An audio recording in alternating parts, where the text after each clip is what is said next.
Bom dia a todos, sejam bem-vindos. Meu nome é Josiane, eu sou coordenadora do Departamento de Divulgação Escolar do Grupo Brinkbook. A gente está muito feliz em poder proporcionar esses eventos online dessa semana, que faz parte das comemorações dos 30 anos da editora. Antes de chamar os convidados para entrar na sala, eu tenho uns recadinhos para passar para os educadores que estão nos assistindo. Acessem nosso portal do educador, lá você vai encontrar diversos conteúdos voltados para práticas em sala de aula, além de você ver também dicas para composição de rodas de leitura e também sugestão de livros para as adoções de 2021. Nós também temos um WhatsApp que é exclusivo para educadores. Então, por meio desse número, é um atendimento direto com a Brinkbook, está passando aqui embaixo.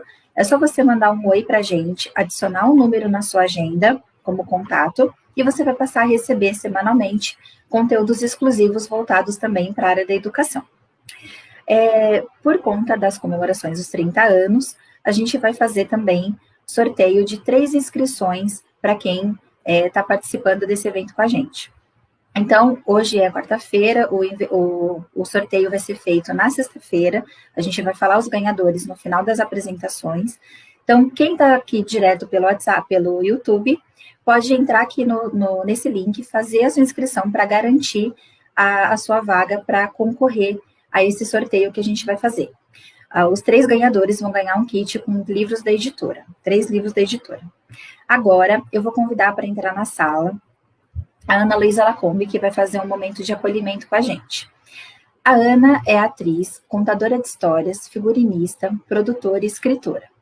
Em 2003, ela fundou a CIA Faz e Conta e ganhou prêmios como a PCA, Prêmio Fenza e Prêmio São Paulo de Incentivo ao Teatro Infantil e Jovem de Melhor Atriz, com os espetáculos que produziu, atuou e fez os figurinos. Professora desde 2008 do curso de formação de contadores de histórias da Biblioteca Hans Christian Andersen, professora na pós-graduação Arte de Contar Histórias da Facom e de licenciatura em Música da Faculdade Cantareira.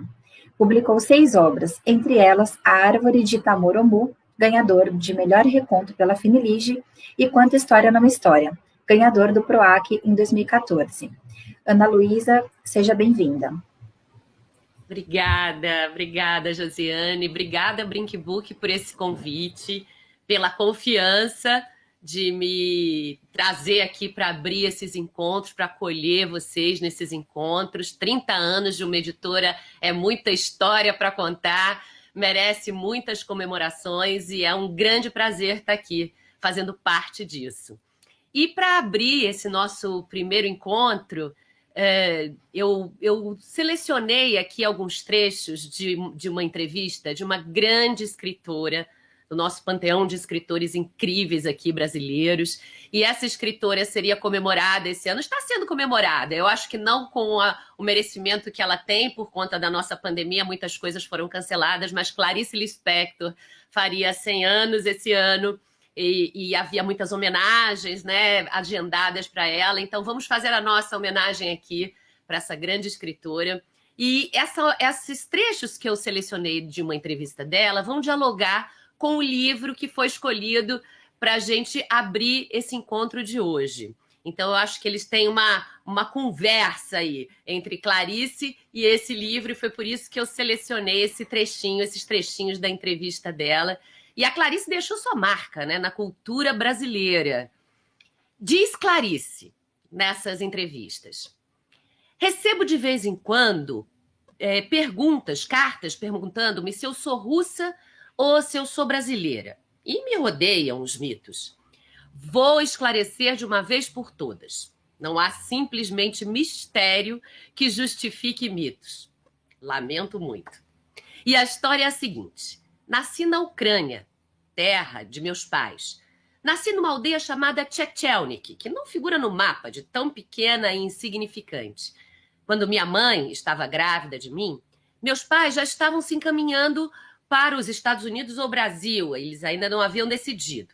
E pararam em Tchetchelnik para eu nascer. Depois prosseguiram viagem. Cheguei ao Brasil com apenas 2 meses de idade. Sou brasileira naturalizada, quando por uma questão de meses eu poderia ser uma brasileira nata. Fiz da língua portuguesa a minha vida interior, o meu pensamento mais íntimo. Usei-a para palavras de amor. Comecei a escrever pequenos contos logo que me alfabetizaram. E escrevi-os em português, claro. O que não será jamais elucidado é o meu destino. Se minha família tivesse optado pelos Estados Unidos, eu teria sido escritora? Em inglês, naturalmente, se fosse. Teria casado provavelmente com um americano, teria filhos americanos, e minha vida seria inteiramente outra. Escreveria sobre o quê? O que é que eu amaria? Seria de que partido? E que gênero de amigos eu teria? Mistério. E a partir dessa entrevista da Clarice, vamos conhecer então este livro chamado Poderia, da Joana Raspal, Ignasi Blanche, com tradução de Alexandre Boyd. E esse livro é dedicado para todas as crianças obrigadas a deixar sua casa e partir para uma vida incerta. Se você tivesse nascido em outro lugar, sua pele poderia ser branca ou ser negra. Se você morasse em outro país, diria sim em uma língua estrangeira. Você teria sido criado de outra maneira? Talvez melhor, talvez pior. Você teria mais sorte ou sua estrela brilharia menos. Os amigos e as brincadeiras seriam diferentes. Você poderia ter roupas de juta ou de seda. E os sapatos poderiam ser de couro ou sandálias velhas. Ou poderia até perambular com pouca roupa pela floresta. Você poderia ler contos e poemas. Ou não ter livros, nem conhecer as letras. Você poderia comer doces se quisesse. Ou então só um resto de pão amanhecido. Você poderia. Poderia. Por tudo isso, pense em como é importante manter os braços abertos e acolher aqueles que fogem das guerras para escapar do sofrimento e da pobreza. Se você tivesse nascido nesses lugares, a tristeza deles poderia ser a sua.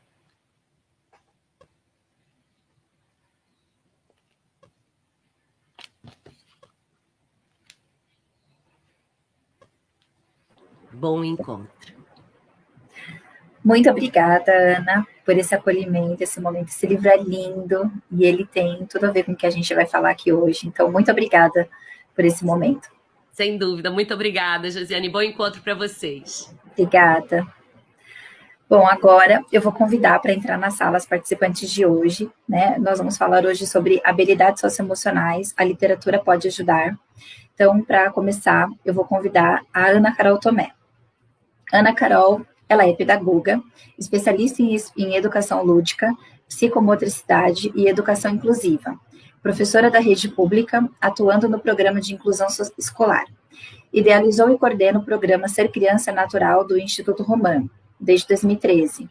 Trabalhou em escolas da Floresta, no Reino Unido, e pesquisa iniciativas que relacionem educação e natureza pelo mundo.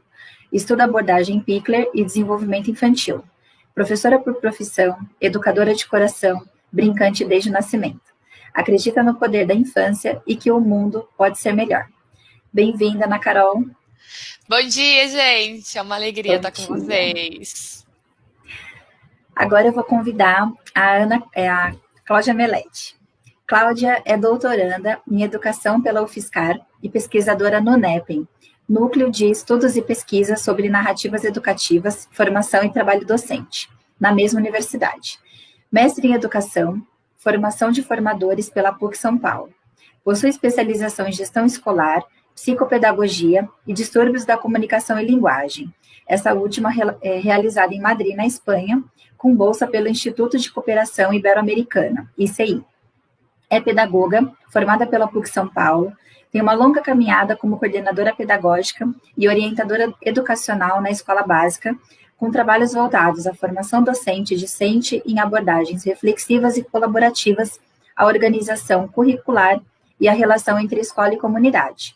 Atualmente, é coordenadora pedagógica no CAMB, Escola Caminho Aberto, mãe de 3 filhos já adultos, com os quais viveu momentos preciosos mediados pela leitura. Espera poder ler muitos com seus netos. Seja bem-vinda, Cláudia. Olá, gente, muito obrigada pelo convite e meus cumprimentos para a Brinquebook, porque 30 anos é bastante tempo de literatura. Muito obrigada. Agora, para finalizar, eu vou chamar a Daniele Rossini. Daniele é psicóloga e neuropsicóloga, mestre em ciência pelo HCMF USP e viu sua vida ganhar novos rumos quando se tornou mãe e teve a teoria ideal, se tornar uma maternidade real. Bem-vinda, Daniele. Olá, obrigada pelo convite, obrigada por estar nessa mesa que eu acho que é tão incrível, obrigada mesmo, me sinto honrada. Então, eu vou deixar vocês aqui na mesa, um bom encontro pra gente. Obrigada, Josi. Bom dia, Cláudia. Bom dia, Dani. Que alegria estar com vocês aqui nessa mesa. Alegria também estar nesse evento que celebra aí os 30 anos da Brinquebook, num evento que está olhando para a infância, que acho que isso é importante, né? A gente está celebrando a literatura, mas com um olhar para essa infância que é a qual a Brinquebook se dedica. E aí, a nossa conversa hoje, a gente vai falar sobre habilidades socioemocionais, né? A literatura pode ajudar. Lembrando que é muito importante vocês que estão acompanhando aí de casa, né, irem comentando, irem interagindo com a gente. Se tiverem alguma pergunta, por favor, mandem aqui pelo chat. E eu queria começar do começo, gente, né? Porque acho que a gente tem que começar do nome. O nome dessa mesa é habilidades socioemocionais. O que é isso, gente? O que é que são as habilidades socioemocionais? Posso falar, Dani? Vamos lá? Eu acho que, pensando, eu vou falar do ponto de vista da escola, né? Entendendo as habilidades socioemocionais dentro do contexto da escola. Pensemos que habilidades socioemocionais, sociais e emocionais, né? Trabalham com aspectos que têm a ver com a vida da gente, né? A conviver e a viver melhor. E acho que a entrada, né, de habilidades socioemocionais na escola também rompe com um caminho aí de muito tempo de habilidades cognitivas, né, que a gente ficou muito preocupado só com o conhecimento. Então, a entrada dessas habilidades socioemocionais na escola tem a ver com isso, aprender a viver melhor, né, e a conviver com os demais, com os outros. E acho que a gente pode complementar toda essa fala da Cláudia, considerando, né, essa ideia de que se a gente for olhar pela psicologia, pelas neurociências, que é onde eu meto os meus bedelhos, digamos assim, essas são competências, né, são habilidades desenvolvidas, né? Então, e essa articulação socioemocional, ela vai estar promovendo o tempo todo essa relação entre nós e o ambiente, né? Então, quando a gente vai pensar o peso que esse ambiente tem para poder modular o desenvolvimento habilidoso dessas crianças em termos de competências sociais, comunicação, trocas, compreensão, empatia, que são palavras que a gente vai citar por aqui em alguns momentos, né? O quanto essa criança vai depender das regulações desse ambiente para que ela possa aprender a esfriar. No momento em que a gente dá aquela esquentada, que a gente dá aquela aquecida emocional, né, que eu quero pegar e quero morder, que eu quero pegar e quero disputar alguma coisa, como é que será que a gente aprende a regular essa nossa organização, inclusive interna, para poder atuar nesse externo, né, nesse ambiente, de maneira mais organizada e funcional? Né, e água mole em pedra dura tanto bate até que fura, né? Assim, é essa troca tão presente no ambiente escolar, né, tão constante, porque daí eu acho que o ambiente escolar tem uma vantagem em relação ao ambiente familiar, no meu ponto de vista. É que o ambiente escolar, eu acho que ele consegue ter uma percepção um pouco mais isenta de uma reatividade que dentro do ambiente familiar a gente está muito mesclado. Eu estou mesclado pelos meus desejos, pelos meus valores, pelas minhas expectativas, que passam na gente de forma tão visceral, quando a gente está falando de um filho, por exemplo. E o quanto isso vem num trabalho mais acurado dentro do ambiente escolar, isso é muito interessante. Então, o educador atento, né, e habilitado para poder desenvolver essas habilidades socioemocionais, ele faz um trabalho aí, um percurso que ajuda as crianças a, inclusive, se conscientizarem, que é um dos pontos importantes quando a gente vai pensar em tudo isso, né, tomar esta consciência sobre os seus comportamentos, suas emoções e etc. E acho que até ajudam os pais como consequência. Gente, eu tô aqui assim, ó, que é algo que eu adoro ouvir vocês falando, muito, muito bom. E isso que você trouxe, Dani, dessa diferença, né, de fazer isso acontecer na escola e fazer isso acontecer na família, nossa, isso é muito importante da gente falar, né, da gente pensar, é importante ainda hoje que a gente está aqui, acho que a grande maioria das pessoas que estão acompanhando a gente são profissionais da educação, né, a gente tem que ter um olhar sobre isso. E queria que vocês contassem mais, assim, como é que... Porque quando eu estudei, né, algum tempo atrás, eu não lembro de ter isso muito, de se falar muito sobre isso na escola, né? Até era uma coisa que... isso era uma questão muito da família, até. Acho que era bem separado, talvez, né? Como é que a educação começou a olhar para essas habilidades? Eu acho que, complementando também o que a Dani falou, acho que tem uma questão que é bastante diferenciada da escola, que é que as crianças e os jovens estão entre pares, né? E na mediação dos adultos, não na responsabilidade parental, né? Mas numa responsabilidade de uma educação para o coletivo. Então, há tempos atrás, né, a gente falava, não veio educado de casa, né? Que menino desobediente e tal.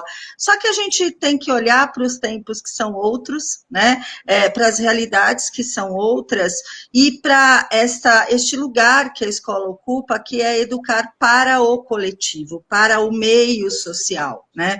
E estar entre pares significa potencializar aí o exercício dessa regulação que a Dani estava falando, né? Então, pensar nos diversos conflitos, né, desde o morder até o bullying, né, questões das relações mediadas aí no diálogo, na discussão, na conversa, no olhar empático, né, no olhar da opinião do outro, no saber controlar a sua emoção, entendê-la primeiro, né, reconhecer o que eu estou sentindo, nomear o que eu estou sentindo e ter estratégias para poder resolver, né, possíveis conflitos, ou angústias, ou melancolias, ou dificuldades, enfim.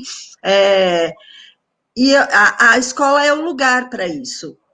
E eu penso que os professores, assim como você falou, lá no meu tempo de escola, não era assim. Eu penso que a gente, como educadores, precisa rever a nossa prática, precisa se colocar, inclusive, no lugar das crianças e dos jovens, né?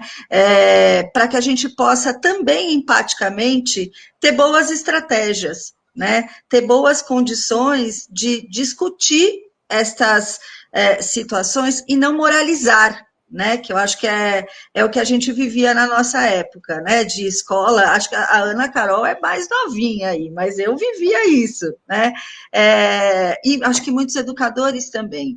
Então, desarmar um pouco essas práticas que são da moralização, né, de juízo moral, na verdade, e trazer o diálogo para dentro da escola, sem ter necessariamente uma resposta pronta, né, mas contemplar o exercício dessas habilidades importantes, vai fazer toda a diferença. Então, acho que a gente está no momento de construir uma escola dialógica de verdade, né, e as habilidades socioemocionais, elas passam por esse percurso, por essa perspectiva.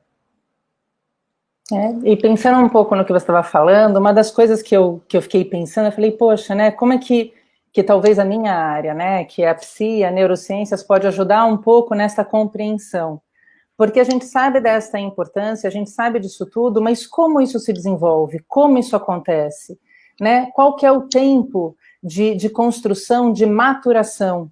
Porque a moralidade, ela vai acontecer. Ela é um comportamento social compartilhado, né? Como é que a gente vai criar isso sem que isso fique um julgo? A gente tem um juízo de valor, mas sem que isso fique um julgo, né? Como é que a gente constrói? Como se constrói? A empatia nasce, a empatia é aprendida, né? Então, por exemplo, aspectos que são fundamentais para as crianças aprenderem tanto a autorregulação, quanto até mesmo o uso de competências de gerenciamento cerebral, é ela parar para pensar como ela pensa, como as coisas funcionam. E essas são competências, quando a gente está pensando sobre empatia, sobre desenvolvimento de aspectos morais, compreensão dos fenômenos sociais, compreensão de que o outro pensa diferente de mim, e o quanto eu respeito ou não respeito isso, metacognição.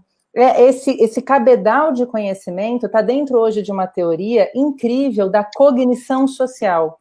Então, quando a gente está estudando aspectos das psicologias cognitivas, no sentido da compreensão do desenvolvimento cognitivo, de fato, a gente tem hoje uma concepção de que a gente tem como se fosse uma corda de 3 pontas que a gente tem que estar trançando de maneira mais ou menos harmônica. Eu não posso puxar um pedaço dessa corda demais, nem deixar ele frouxo demais.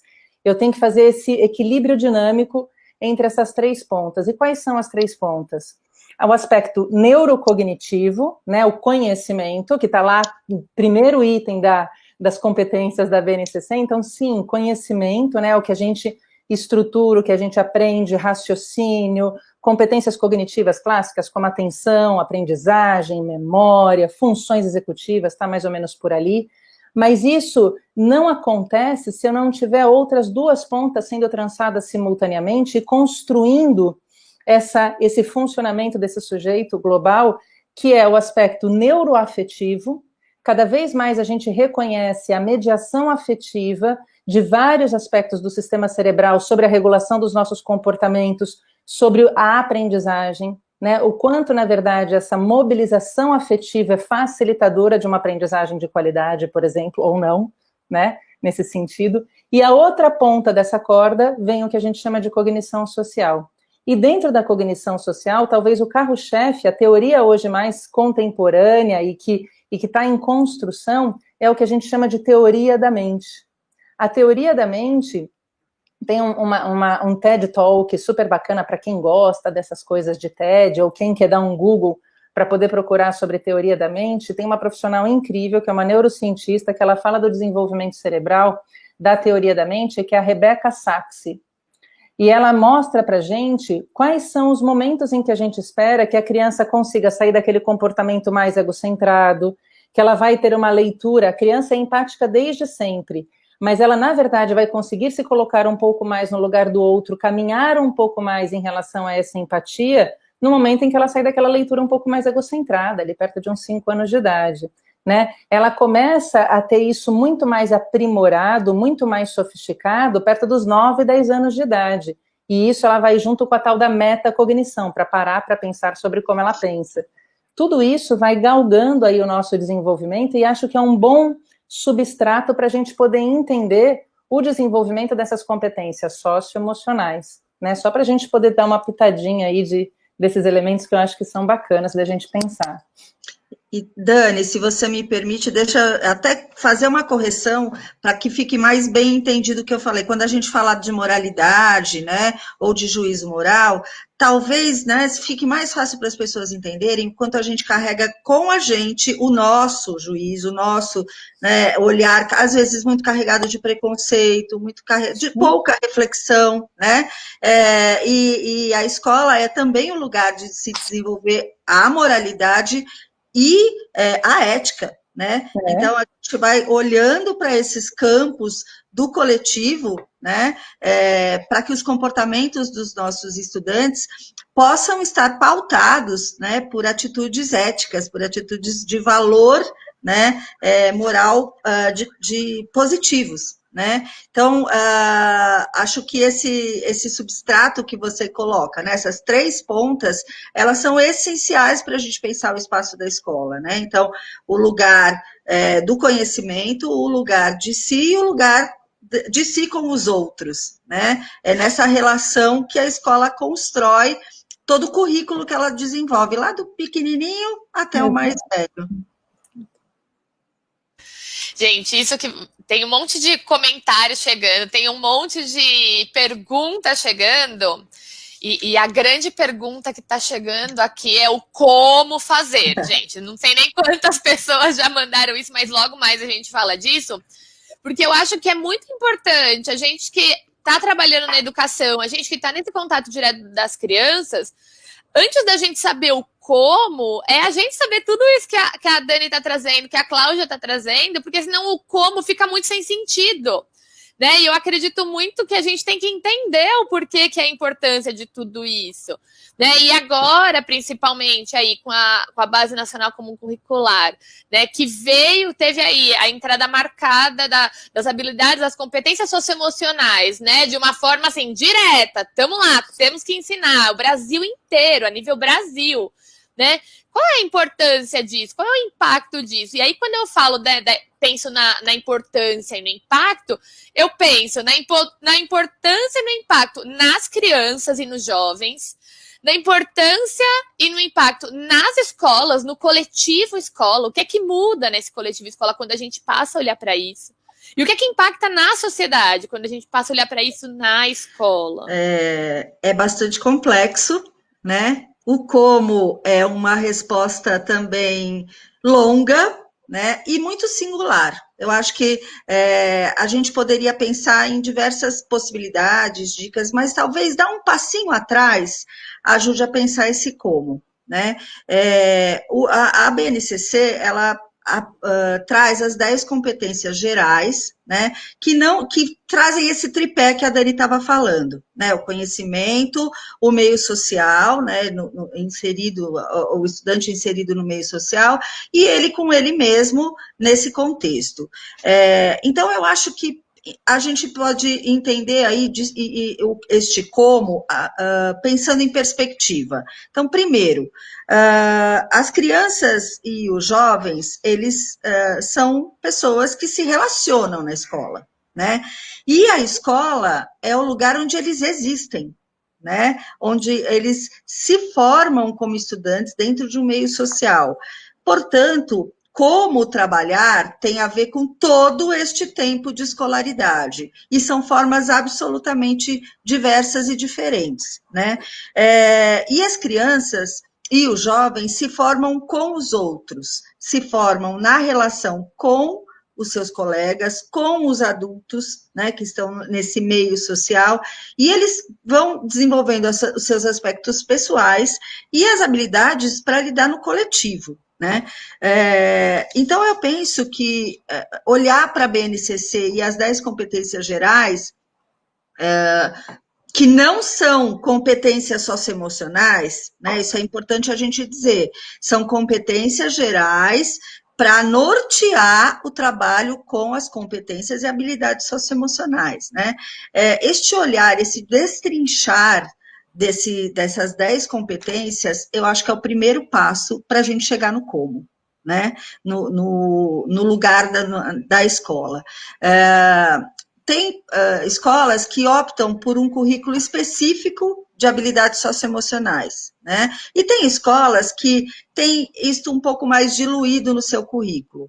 Penso que é importante ter lugar para essa ação. Então, antes de saber como, é saber por quê, o que eu vou fazer em cada faixa etária e de que maneira eu vou construir essa teia, né, de desenvolvimento, porque a gente vai fazer o como o tempo inteiro. Então, acho que vale a pena olhar para esses passos primeiro, para a gente, inclusive, poder falar do aspecto da literatura, né, que eu acho que é uma das grandes possibilidades que a gente tem para trabalhar com as habilidades socioemocionais de ponta a ponta da escola, né? Então, penso que vamos olhar para esses primeiro para os primeiros passos, né, para chegar no como. E daí, ó, você viu que eu vou engatando, né, Ana? Você me corta, Ana, me corta. Por favor, eu não vou cortar ninguém, porque eu adoro ouvir vocês. Pode seguir. Então pode. E eu estou ouvindo a Cláudia falar, tem um texto super bacana que a Cláudia escreveu para o Beth Educar, que está lá disponível no portal da Brinquebook, ó, depois a gente, acho que vão estar colocando o link para vocês aí, para vocês poderem acessar. E acho que uma coisa muito interessante que a Cláudia coloca, viu? Esse povo é bárbara da Brinquebook, gente. A gente fala em link e aparece, uma coisa louca. Tá lá. Maravilhoso. Quando eu for grande, eu quero ser assim. Mas daí, uma coisa muito legal que eu acho que a Cláudia coloca lá é que para a gente poder estar neste lugar, né, de mediador, desse processo, né, mediado aí pela educação, é muito importante a gente olhar para si. A gente desenvolver este olhar empático, que eu acho que casa com a sua primeira fala, a gente desenvolver esta competência que se autorregula, que se percebe, né, porque quando você consegue, então, já que a gente está falando de aspectos socioemocionais, eu também preciso ser um adulto regulado para ser talvez um mediador regulador, né? E daí eu estou vendo aqui, por exemplo, a pergunta da Cláudia Graça, colocando um pouco como é que a gente pode, talvez, se utilizar o que a gente pode pensar, de apresentar, de trabalhar, talvez, com educadores e etc. Então, pensando um pouco na minha área, eu gosto muito de pensar em textos, assim, que a gente consome com uma certa facilidade. Eu sou fãzaça de teorias, né, adoro uma teoria e um artigo científico, sou formada, imagina, pela psiquiatria da USP, então é artigo científico na cabeça, mas eu acho que essa ponte entre o academicismo e a aplicabilidade acadêmica das coisas é muito importante. Tem vários autores que eu acho que fazem isso com maestria. Tem alguns materiais que eu acho que são super bacanas, que ajudam a gente a pensar e instrumentalizar a gente, que é gente grande, para pensar de maneira mais ampla nesses aspectos socioemocionais, de como é que a gente talvez possa ir apresentando isso, pensando como é que isso se constrói, como é que isso acontece. Tem um livro incrível, para quem não conhece, se chama O Teste do Marshmallow, do Walter Mitchell.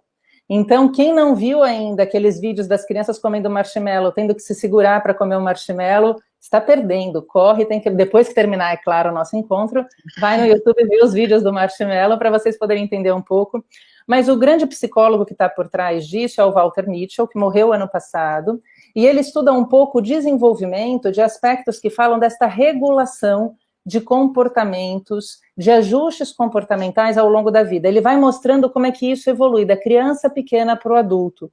Então, a gente não espera que a criança pequena dê conta de se regular, né? A gente espera que a criança pequena tenha um ambiente que module as suas competências reguladoras ao longo do tempo, né? Então, é o que a gente estava falando de água mole em pedra dura, tanto bate até que fura. Mas essa criança que está nesse ambiente propício, ela, ao longo do tempo, vai introjetando aspectos que vão auxiliar essa criança na regulação dos seus comportamentos, na relação acurada, na relação bacana que ela pode ter com o outro. Outra pergunta aqui, por exemplo, uma criança de 4 anos que implicava com outros, isso poderia ser bullying? 4 anos, ela ainda não tem esta competência que a gente estava falando, por exemplo, da teoria da mente, de imaginar que uma outra criança estaria se sentindo mal com aquilo que para ela está sendo gostoso, que é provocar o outro. Então é legal, é gostoso provocar para aquela criança de 4 anos, que talvez tenha suas características, ou que é o brinquedo só para ela, ou sabe que provocando a criança a sair, ela ganha aquilo. Talvez ela não tenha esta intencionalidade que a gente, quando é maior, consegue ter. Fala, eu vou fazer isso para provocar, eu vou fazer isso e isso pode machucar. Ela não tem essa clareza. Mas se a gente, como ambiente, for apresentando para ela um pouco desses elementos, isso vai ajudando com que ela seja capaz de introjetar, ao mesmo tempo que a gente também é necessário a gente apresentar algumas estratégias de enfrentamento. Então, o bacana do livro do Walter Mitchell é que ele fala que a gente vai moldando as nossas competências de autorregulação ao longo da vida, e as crianças que têm melhores competências de autorregulação na infância são aquelas que vão apresentar maior sucesso enquanto adultos no futuro. Os estudos prospectivos mostram para a gente. Então, e isso a gente aprende, né? Autorregulação, a gente aprende. Então, é super bacana e é necessário e fundamental a gente instrumentalizar as crianças para isso. E outra riqueza que existe no livro do Walter Mitchell é que ele ensina para a gente sistemas de resfriamento. Porque, naturalmente, quando eu quero alguma coisa, eu vou para cima, eu vou brigar. Só que, será que eu sou capaz de resfriar? Não, pera, deixa eu esperar a minha vez, né? E como é que eu faço isso? Mais do que eu falar, não, para, imagina, não é a sua vez, segura aí, você não pode tirar isso do amigo. Se eu fizer desse ambiente um espaço mais propício, essa criança vai entender que isso é possível, que isso é bacana, e vai desenvolver essa autorregulação com mais eficiência do que simplesmente eu punir essa criança por ela não estar se autorregulando. Então, a construção de uma competência, ela é construída, inclusive, né, não, pera, como é que a gente pode fazer? Como é que a gente pode pensar?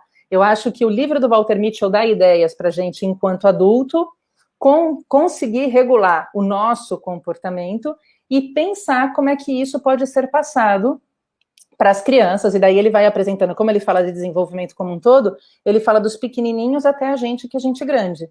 Como é que a gente faz isso? Então, acho que fica aí uma dica do teste do Marshmallow de um livro para a gente enquanto adultos, né? Depois a gente falando de outros para os pequenos. Dani, e nesse sentido, acho que vale também ponderar que a educação, né, a pedagogia, ela se vale de muitas outras referências de outras áreas de conhecimento, né? Então, pensar que para nós, né, docentes, professores, coordenadores, é necessário, né, nos voltarmos ao estudo por exemplo, né, de funções executivas, né, para pensar como que lá de pequenininho, especialmente, a gente pode ajudar as crianças a frear, né, algumas situações, a esfriar, como você está falando, né, resfriar e tal. Como que a gente pode exercitar isso no nosso trabalho, né? Então, eu penso que estudar junto na escola, exercitar na escola essas habilidades realmente pode fazer toda a diferença.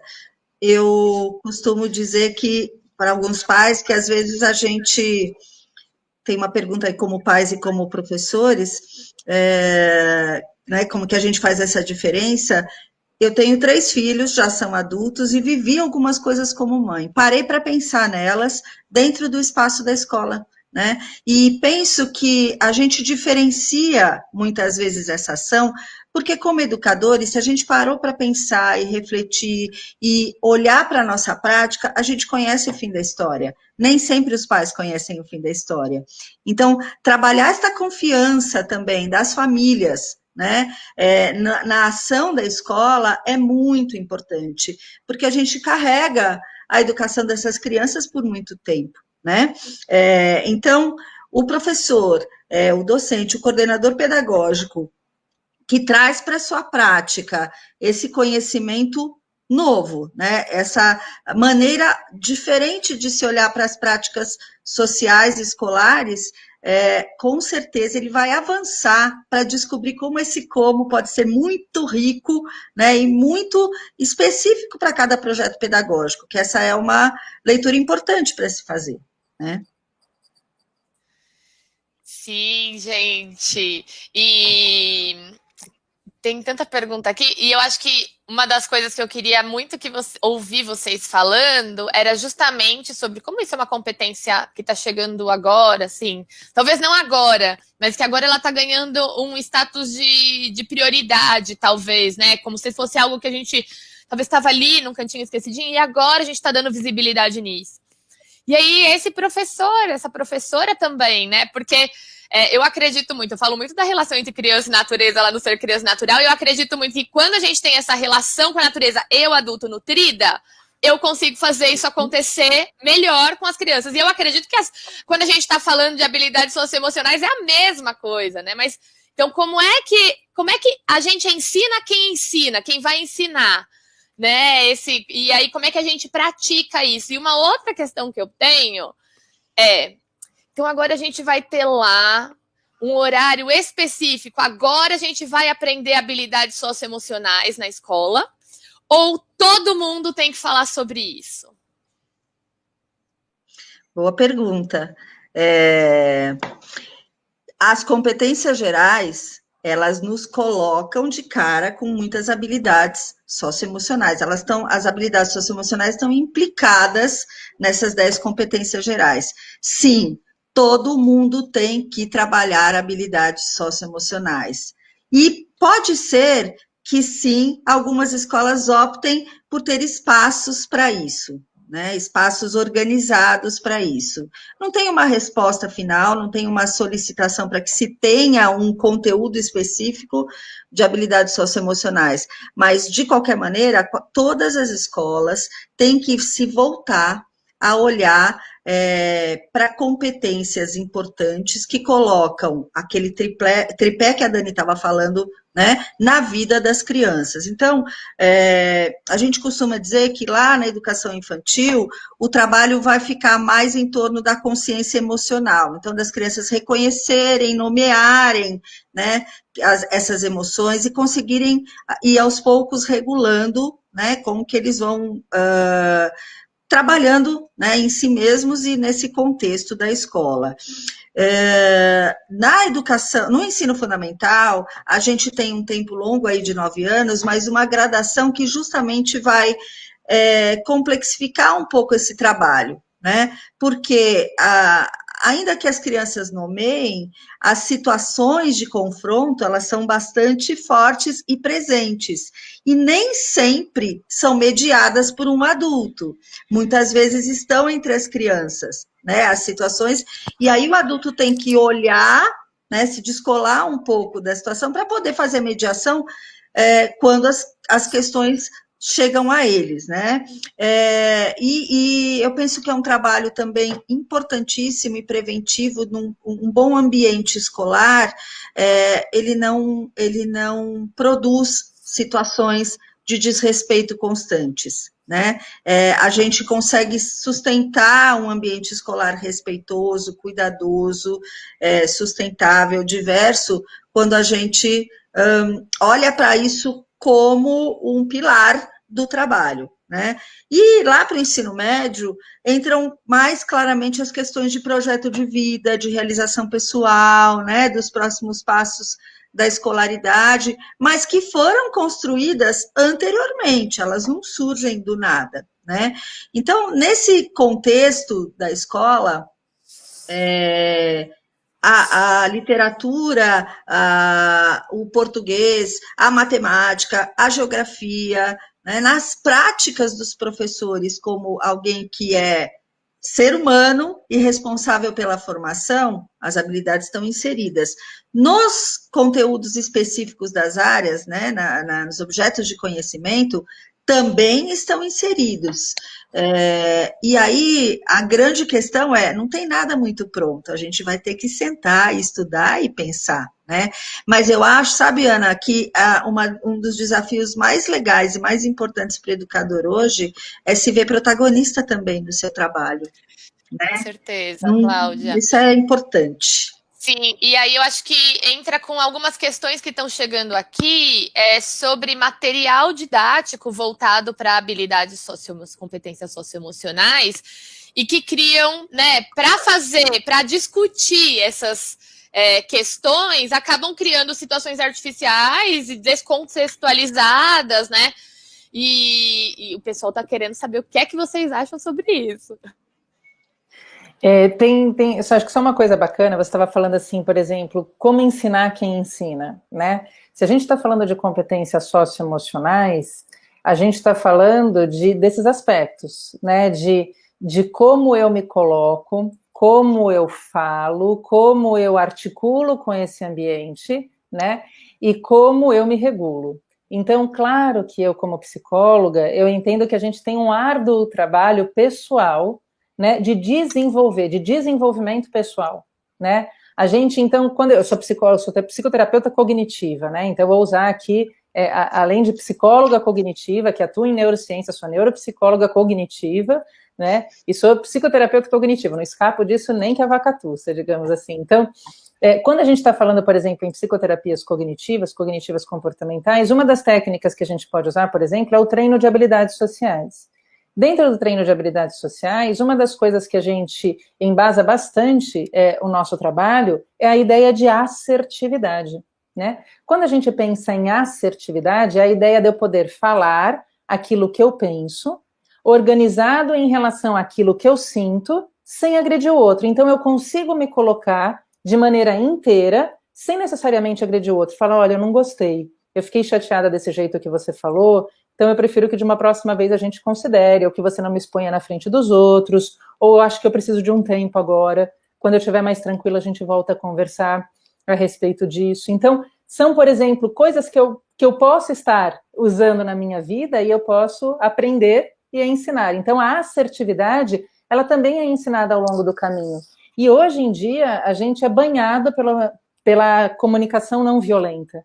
Então, quem ainda não conhece as teorias associadas à comunicação não violenta, que é do Robert Marshall, um psicólogo, agora eu estou na dúvida se ele é canadense ou se ele é americano, ele desenvolveu dentro de uma proposta da psicologia toda uma forma de colocação, de compreensão, de uma observação ativa, mas sem julgamentos, para que eu possa ter ali, a partir dessa observação, uma colocação não ferina, não agressiva, né, e que organiza estratégias de comunicação maestralmente. Então, para quem não conhece a CNV, Comunicação Não Violenta, acho que é uma ideia bacana. E outra coisa, assim, se a gente tem que trabalhar isso de maneira isolada ou no coletivo, aí eu acho que vocês, em termos de estratégias, vão saber muito mais, né?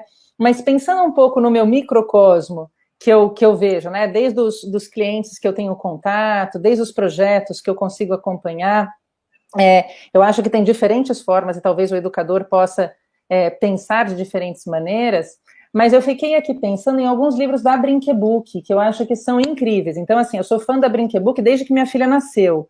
Eu ganhei o meu primeiro livro da Brinquebook na ação do Itaú Cultural. A partir dali foi um caminho sem volta, né? Não consegui mais largar. Então, e era o livro preferido da minha filha, né? Então, a partir dali foi uma paixão que foi desenvolvendo e cá estou hoje. Mas eu acho que tem alguns livros super bacanas, por exemplo, da Brinque, tem um lançamento que é o Eric Faz Tibum. O Eric Faz Tibum, ele fala de uma estratégia, ele fala de um guri que sente medo, né? De uma amiga que passa para ele algumas estratégias de enfrentamento, com algumas estratégias mais imaginativas. Ela é ótima, ela meio que veste ele da capa da coragem, para ele poder transpassar situações nas quais ele tem medo. Mas então, assim, ele fala sobre medo e ensina sobre enfrentamento de medo. Porque, como a Cláudia estava falando, se a gente for pensar em emoção, a gente tem que ser capaz de ter consciência dessa emoção, né? Eu tenho que ser capaz de elaborar essa emoção. Eu estou sentindo alguma coisa, o que é isso que eu estou sentindo, o que eu faço, o que é isso que eu estou sentindo, e como eu lido com isso que eu estou sentindo, né? Pensando um pouco em emoção, a gente tanto tem que ser capaz de reconhecer, quanto tem que saber o que a gente pode fazer, porque senão a emoção toma conta da gente, né? O Eric Faz Tibum, eu acho que dá uma aula nesse sentido. Alguém perguntou aqui um pouco sobre a ideia de empatia. Eu acho que tem tanto Poderia, que eu acho que é uma aula de empatia e é um chacoalhão na alma. Quando a gente leu Poderia em casa, gerou um desconforto. Na minha mais velha de 8 anos, ela ficou ali um tanto desconfortável com o que estava acontecendo. Ela ficou mexida, como é que alguém podia viver uma realidade triste daquela, né? Eu acho que Eu Sou Uma Nós, que é da Escarlate, que é para que é um público um pouco mais velho, de repente começa a trazer ali, por meio de um imaginário incrível, começa a apresentar de maneira muito suave, muito sutil e muito mobilizadora. Eu chorei muito no final do Eu Sou Uma Nós, é maravilhoso, mas já é mais infanto-juvenil. Eu acho que outro livro, desculpa, vou ficar falando aqui dos livros, eu vou ficar pensando aqui, mas tem um outro que eu adoro, que eu acho que também coloca um pouco desse lugar de maneira sutil para as crianças, que é Os Três Lobinhos e o Porco Mau, que de repente você tem um porco mau, e o porco é bem mau, aquele porco é muito mau de verdade. E daí, eu não sei, aqueles lobinhos são munidos assim, de um certo encantamento, e de repente eles mudam a estratégia e coligam de maneira muito mais empática, não com o que o lobo mau, com o que o porquinho mau quer, mas com o que ele precisa, que eu acho que é uma sacada interessante da empatia, né? Eu não sou simpática, eu não agrado, né? Mas eu me coloco no lugar do outro de uma outra maneira, de uma outra forma. Nossa, eu acho que tem vários, assim, deixa eu ver aqui o que mais eu penso. Eu acho que tem... Ai, bem, são esses. Tem outros aqui anotados, mas depois eu vou pensando para vocês. A gente pode ir falando mais deles depois, Dani, porque eu acho que você e a Cláudia Vocês deram um gancho importante aí agora, que eu acho que é olhar para essas questões da empatia. E tem muitas perguntas chegando sobre como a gente faz isso, como a gente tem esse olhar para essas competências socioemocionais para as crianças que fazem parte dos programas, né, que tem alguma deficiência, que são parte do programa de inclusão. E aí vou puxar a sardinha para o meu lado também, porque eu sou professora do programa de inclusão da rede pública. E que olhar é esse? Eu acho que é, né, a gente olhar para essa empatia e qual é a importância da gente ter e como é que a gente faz isso acontecer com todo mundo. A Josi, no comecinho, né, quando estava apresentando aí o trabalho desse encontro, ela contou também do portal da Brinquebook, e eu sugiro também aos professores, coordenadores, que deem uma olhada nas práticas que estão colocadas nos livros indicados, né, assim, além dessas histórias todas, tem N histórias aí e narrativas para a gente usar, né, e eu acho que a gente pode aproveitar a literatura de uma maneira muito ampla, né? Então, essas práticas direcionadas aos professores, elas contemplam estas habilidades, né, que a gente está falando, e as singularidades de cada momento da escola, né? Então, pensando num material estruturado que você tinha perguntado antes, existem muitos materiais estruturados que podem ajudar o professor num primeiro momento, eventualmente, ou né, a estruturar essa caminhada curricular. Mas, tal qual o livro didático, né, é importantíssimo que o professor tenha autoria sobre o processo e que olhe para as crianças reais e para os problemas reais que ele tem na sala de aula. Né? Então, essa construção, por isso que aquele como lá, ele é complicado, né? Porque a gente não pode dizer tal livro ajuda nisso, outra coisa ajuda naquilo, não. A gente tem que adaptar, olhar e refletir sobre qual é a nossa intenção pedagógica. Né? Acho que essa é uma questão crucial para a gente poder definir quais são as nossas ações como professores. E eu penso que a Dani estava falando, por exemplo, do Se Eu Fosse Uma Nós, né? Agora já... E é uma narrativa, assim, mais que emocionante, né? É uma condição de se colocar no lugar do outro, e não é um outro qualquer, né? É uma criança que sofreu a morte dos pais, né? Numa situação de muita fragilidade. Essa condição que a narrativa e que a literatura nos traz é algo que também a gente precisa ganhar na sala de aula, né? Então, a literatura, ou qualquer trecho, qualquer vídeo, qualquer coisa que a gente coloque para as crianças, se a gente não estiver junto nessa narrativa, ele também vai soar artificial, como o livro. Né?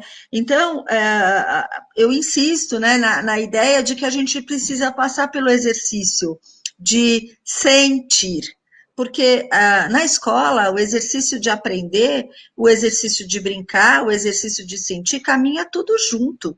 A gente não tem um tempo de aprender, um tempo para sentir, um tempo para brincar, as coisas estão implicadas. Quando eu estou brincando, eu estou aprendendo e estou sentindo. Quando eu estou conhecendo algo novo, eu também estou sentindo e posso brincar também. Né? Então, entender que as emoções, que os sentimentos, que esta ideia do contexto em que eu pertenço está implicada o tempo todo na escola, muda a ótica da prática pedagógica. Né?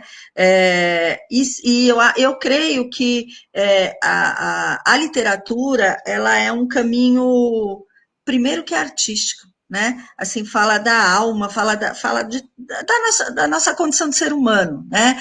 E se a gente entra nessas narrativas, a gente conhece um pouco do outro, mas a gente também conhece um pouco da gente, porque a gente entra na história do personagem, dos personagens, a gente entra no contexto da narrativa, a gente se coloca, né, nessa relação, em uma relação empática, para pensar como eu me sairia numa situação dessa, ou o que eu faria diferente, ou que final outro que eu daria para essa história, né, que eu estou lendo. Isso tudo vai montando esse argumento, né, de quem eu sou, essa história de quem eu sou. E um outro exercício que eu acho bastante importante é que os próprios professores construam as suas narrativas, tanto a narrativa do seu tempo de estudante, né, o que ele aprendeu, como que ele vivenciou as emoções na escola, o que ele faria diferente quanto à narrativa do ser professor. Que professor eu sou, o que eu quero ensinar para os meus estudantes, para os meus alunos, como que eu vou fazer isso? Então, essa descoberta muito pessoal, ela também pode ser coletiva, né? Os coordenadores pedagógicos aí têm uma condição ímpar, né, de proporcionar essa formação para as suas equipes, pode sinceramente montar, né, também essa estrutura nesse adulto professor, e olhar para a sua ação profissional como uma ação consequente. A gente não está brincando de fazer, ensinar habilidades socioemocionais. Isso é condição da escola hoje, né? A gente não é um professor mais legal porque está fazendo isso, não. Isso faz parte da nossa docência, né? Então, estas práticas todas discutidas entre grupos, elas fortalecem o projeto da escola e diretamente fortalecem a criança e o jovem, porque é para eles que a gente trabalha, né? Para a formação deles que a gente trabalha.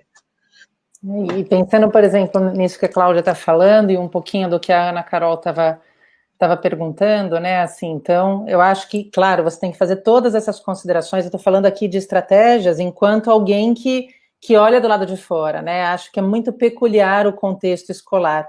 Mas pensando em termos de ferramentas, eu acho que elas são os meios, elas não são o fim, né? Então, quando você constrói, por exemplo, toda uma programação daquilo que você vai fazer e a ferramenta e a estratégia que você considera é aquela, na verdade, ela é uma das formas de você desenvolver aquilo que você pretende desenvolver dentro do seu contexto de sala de aula. Mas pensando um pouco que talvez a gente às vezes se sinta mais estruturado, até mesmo quando a gente tem algumas estratégias para poder pensar, considerar e discutir com toda essa propriedade, eu acho que vale a pena pensar nas crianças com características de inclusão, assim, primeiro a gente tentar entender qual é a característica daquela criança, né? Então, é importante a gente considerar quais são as peculiaridades daquela criança e quais são as necessidades, quais são os meios que ela precisa para poder otimizar as suas aprendizagens, inclusive das competências socioemocionais. Se eu estou lidando com crianças que têm necessidades um pouco mais concretas, porque quando a gente está falando aqui de literatura, quando a gente está falando aqui de jogos, né, a gente espera que a vivência auxilie a criança a trazer uma certa generalização daquilo que está sendo experienciado. Dependendo das crianças de inclusão, essas crianças vão ter maior dificuldade nessa ponte, né, de fazer uma certa abstração a partir da vivência. Então, quando a gente está trazendo, talvez, de novo, né, depende das características, mas eu acho que a gente fazer parte das nossas estratégias, se utilizando, talvez, de objetos com características mais concretas, né, eu acho que é um facilitador para a gente poder considerar, às vezes, as crianças de inclusão dentro desse ambiente para a estimulação das competências socioemocionais. E, acima de tudo, independente aí da idade da criança, esse adulto modelo, ele é determinante no sucesso, digamos assim, no meu ponto de vista, e pensando aqui como alguém que tenta entender um pouco mais o desenvolvimento desse psiquismo, né, não só no cunho pedagógico, mas na vida, eu tenho que ter esses modelos de referência organizados para que eu possa me organizar. Claro que todo mundo vai chutar o pau da barraca de vez em quando, né? Seja eu enquanto pai e mãe, seja eu enquanto educadora, assim, é claro que a gente ferve, mas como a gente estava falando, inclusive quando a gente ferve, como a gente lida com o que a gente ferve, isso é exemplo, né? E pensar nessas coisas eu acho que é interessante. E puxando a sardinha para o trabalho da Ana, eu acho que tem alguns elementos que a natureza promove, né, que são extremamente apaziguadores, são extremamente resfriadores dos nossos superaquecimentos emocionais. Eu acho que que vale a pena a gente pensar um pouco nisso. E o pessoal que estava aqui perguntando se eu indiquei alguma obra, desculpa, só sobre comunicação não violenta, tem o livro do Robert Marshall, Comunicação Não Violenta. É uma aula, é rico, é denso, você pode ler, reler, anotar, virar de ponta cabeça e você vai ainda espremer e vai sair coisa daquele livro. É um livro, ele não é extremamente técnico, ele é muito explícito, né? Tem muito exemplo, tem muita apresentação do que ele quer dizer. Eu acho que é uma leitura bem palatável, bem bacana. Tem um prefácio lindo também, né? Tem, do filho do neto do Mahatma Gandhi. Isso, e exercícios ótimos para a gente poder fazer, né, uso no nosso dia a dia, como pais, como educadores, né, como profissionais. Sensacional. Como pessoa. Muito bom, gente. Tem muita pergunta chegando aqui também sobre família, né? Como é que eu, escola, vou falar sobre isso, né? E a família também, mas sem que as coisas se misturem. Acho que essa é uma questão, né? Como é que a escola consegue se diferenciar desse papel da família e ainda assim cumprir o seu papel. E algumas pessoas estão pedindo sugestões e dicas de como a gente pode fazer uma alfabetização da família para esse tema, né? Porque eu acredito muito nisso. Quando a gente envolve todo mundo da comunidade escolar, né, acontece de outra forma, né? A gente sabe as pessoas sabem do que está acontecendo, entendem por que é importante a gente falar disso, então elas querem ouvir você falando um pouco sobre isso. Vai lá, Cláudia, vamos na hora. O meu forte não é muitos pequenos, né? Mas eu acompanho algumas práticas e penso que a primeira coisa que vale para todo mundo é, quando a gente vai trabalhar com família, comunique as suas intenções, né? Diga para a família qual é a sua vontade de trabalhar. A gente tem ali já há um tempinho uma pergunta que surgiu, né, da questão do online, como que a gente faz esse trabalho também online. Eu penso que a escola invadiu as casas de todos nós, né, agora nesse momento da pandemia, e tem um valor importante aí do trabalho do professor e um reconhecimento de práticas que talvez não fossem muito presentes, né, por exemplo, a contação de história, ou uma roda de leitura, né, ou uma conversa, um trabalho de dramatização, uma contação mais dramatizada, né, alfabetizar a família, ou colocá-la nesse meio cultural, né, de práticas sociais para a formação, eu penso que o professor tem a faca e o queijo na mão, né? Então, inserir a família nesse contexto muito dialógico e compartilhar com ela as dificuldades, as possibilidades, né? Conversar sobre essa permanência, né, na cultura, essa entrada na cultura, penso que é o lugar mais importante que o professor pode assumir agora, né? Então, talvez, né, boas escolhas de literatura, boas escolhas de estratégias, e para os pequenininhos super funciona, gente, porque, assim, entrar na casa deles contando uma história é tudo de bom, né? Já visto que a Ana também já nos trouxe com o Poderia, que é um livro maravilhoso, né? E poderíamos fazer muitas coisas a partir dessas narrações. E daí eu acho que tem um estudo muito bacana, um estudo americano, não vou lembrar agora o autor, nem necessariamente a referência, mas ele fala que, por exemplo, eles têm um ganho de aproximadamente 40% do resultado acadêmico das crianças em sala de aula quando a família é engajada no processo. Isso. Né? Então, os americanos acho que são mestres nesse sentido, assim, eles trazem muito na chincha mesmo a família para poder trabalhar no ambiente escolar de uma forma geral. Pensando de novo da maneira como a gente entende a minha área, e quando eu estou trabalhando em neuroeducação, eu sempre coloco que uma das estratégias eficazes para a gente poder trazer a família talvez seja trabalhar com a ideia de uma psicoeducação, né? Então, quando a gente está falando em psicologia, a ideia é uma psicoeducação. Mas o que é isso? Eu acho que é essa ideia de alfabetização. Então, se eu tenho a intenção que essa família seja alfabetizada em termos de emoções, eu acho que a gente pode partir dos mesmos princípios que a gente estava falando, deles poderem reconhecer essa emoção que ela está acontecendo, conseguirem uma certa elaboração e conseguirem uma colocação dessa emoção mais organizada, né? É nesse processo que, porque daí eu estou entendendo que o trabalho socioemocional, ele é o tempo todo colaborativo. Ele não é um trabalhinho isolado, já que antes a gente pensava que isso era isolado da família, e cada vez mais a gente foi se dando conta de que a escola também é fundamental nesse contexto, a gente consegue constatar que esse trabalho do desenvolvimento das habilidades socioemocionais, ele é extremamente colaborativo, né? Família, escola, e acho que inclusive aspectos da sociedade, né, tem que ser considerados, a gente poder promover uma sociedade fomentadora, né, dessas habilidades socioemocionais é determinante.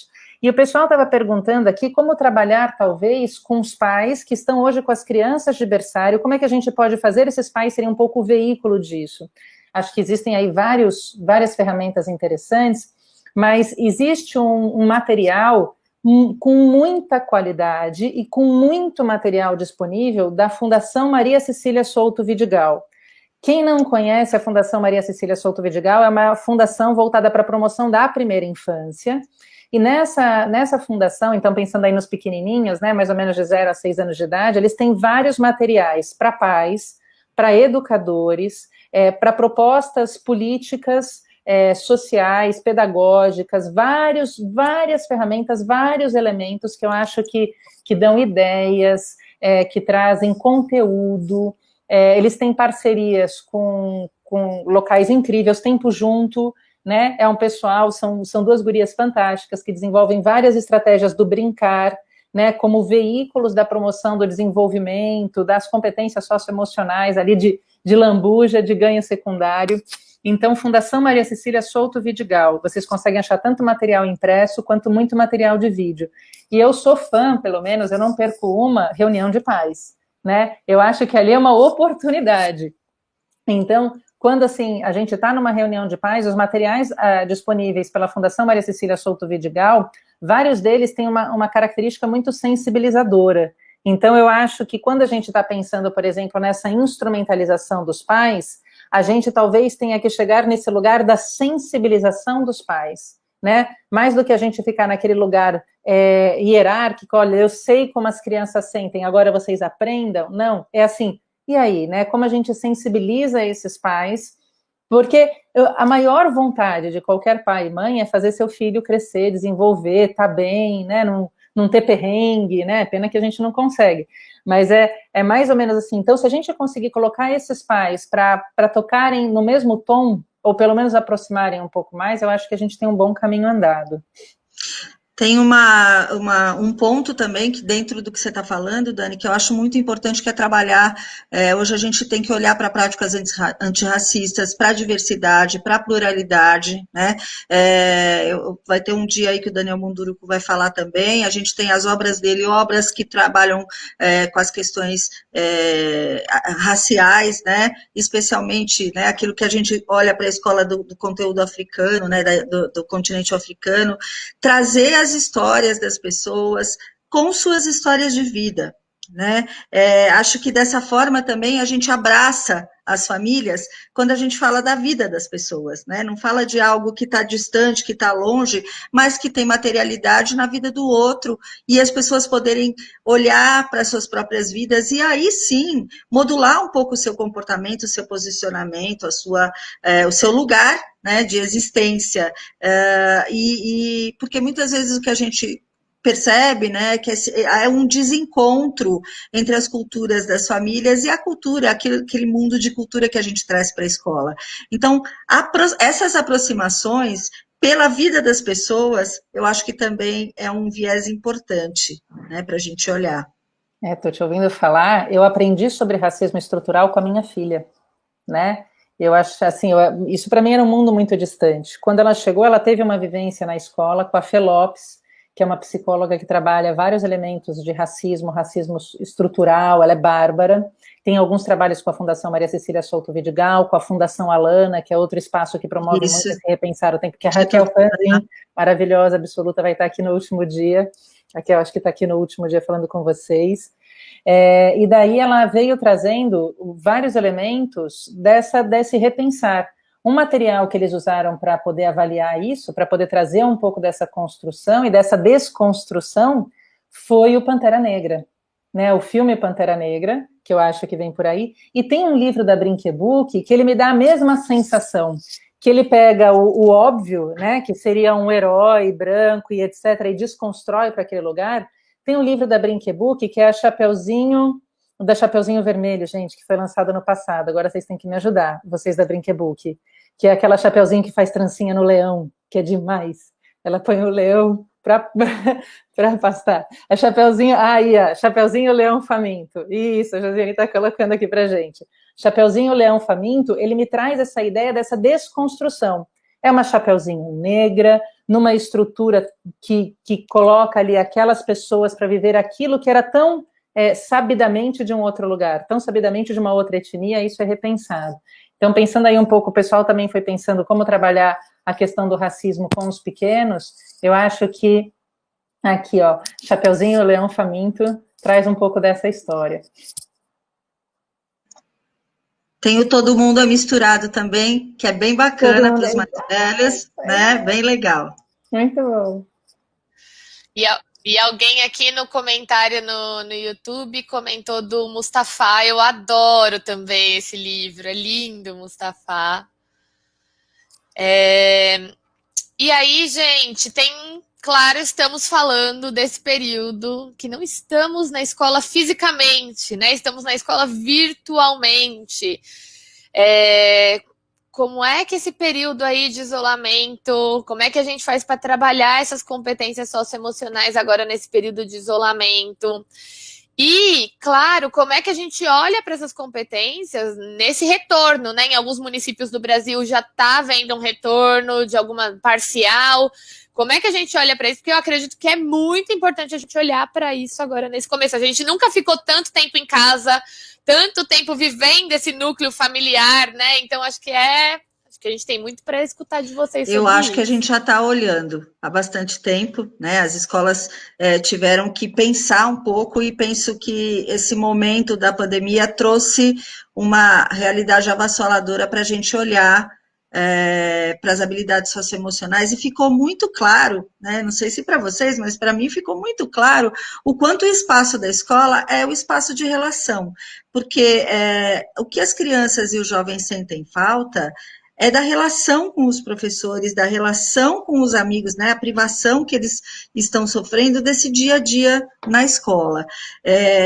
Talvez, né, a gente pudesse pensar mesmo que o acolhimento agora é o momento mais importante para se viver, a situação mais delicada, né, que exige a nossa ação cuidadosa, né, aí cada estado tem o seu posicionamento, mas conseguir olhar para aquilo que as crianças viveram, estão vivendo, né, poder abrir esse espaço de diálogo, inclusive para as famílias, para que a gente possa juntos elaborar, né, toda esta novidade, né, e essa maneira de viver no mundo que a gente teve que dar conta, né?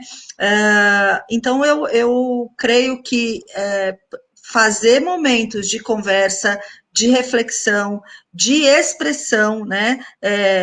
Usar tudo que a gente tiver como recurso para que a gente possa acolher e validar o sentimento das crianças, né? Porque essa também é uma ação importante na escola para o desenvolvimento de habilidade socioemocional. A gente tem que validar o que as crianças e os jovens sentem, porque se a gente negar, aí a coisa fica complicada, né? Mas você não pode sentir raiva agora. Não, você não pode ficar triste com seu amiguinho, né? Que a Dani estava falando. Podemos falar o que quisermos, mas sabendo como falar, né? O que a gente vai tocar no outro. Então, é hora da gente tocar em cada um de nós agora e trazer para o lugar da escola o lugar da vida, né, esse espaço de vida, das famílias também, para que a gente possa depois trazer conhecimento em cima disso, né? Então, olhemos para aquilo que a gente sente e busquemos soluções. É aí que o conhecimento está mais ancorado, né, de uma forma bacana, quando a gente traz soluções para problemas reais, como esse, né, dessa privação dos colegas, eles mesmos muitas vezes têm soluções inusitadas, né, de como que eles fazem para se aproximar ou para conversar, e creio que para as famílias também. E acho também, sabe, Ana, que é muito importante a gente acolher os professores, como escola, porque vivemos um tempo de tensionamento grande, né, então acho que a gente precisa viver este momento de acolhida. E essa desinvestida social que a gente teve, eu sempre falo que a vida social ela é retroalimentada. Conforme a gente está se relacionando, a gente se sente preenchido e tem mais vontade de se relacionar, e a gente fica nesse processo retroalimentado. A vida social precisa desse combustível real, né, vivencial, para poder acontecer. E nesse momento, você foi vendo, assim, pelo menos eu aqui no ambiente do consultório, eu fui vendo as crianças sentindo e ressentindo, né? Descargas ansiosas, comportamentos, porque o que acontece? A criança, ela não tem essa elaboração, a gente está falando aqui o tempo todo que a gente tem que ensinar, perceber, tomar consciência, né? Então tem alguma coisa acontecendo fisicamente, eu tenho um frio na barriga.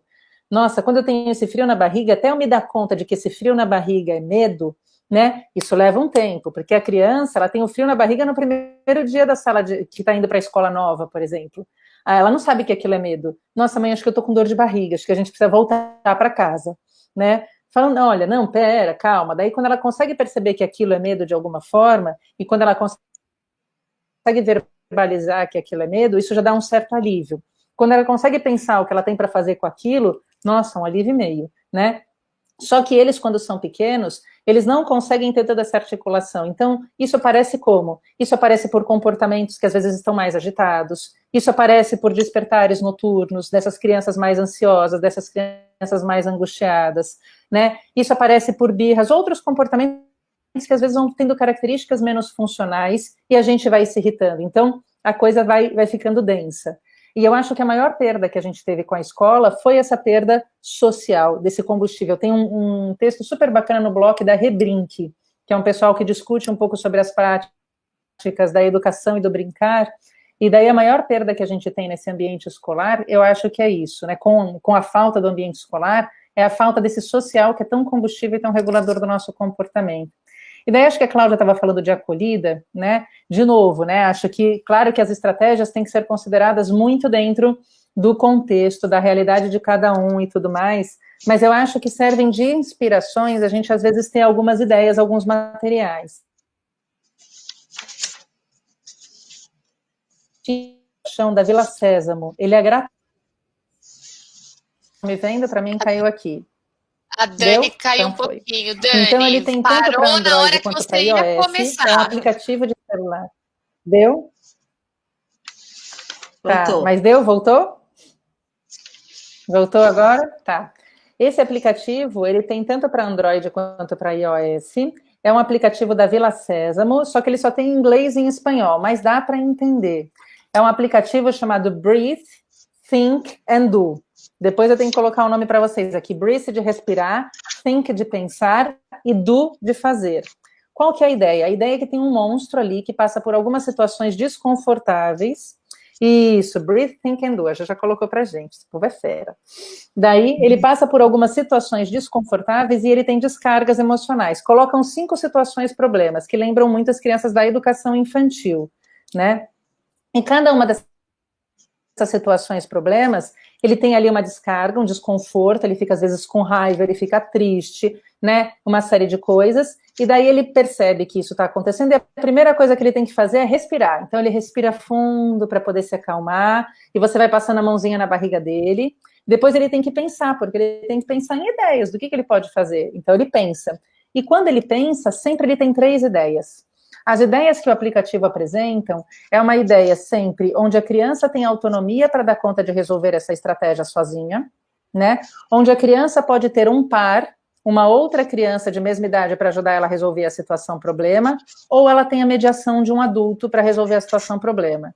Então, uma das situações é que ele tem que esperar a vez dele no escorregador. Putz, isso é muito chato, né? Ele pode ficar cantando sozinho com ele mesmo, na cabeça, para esperar o tempo passar.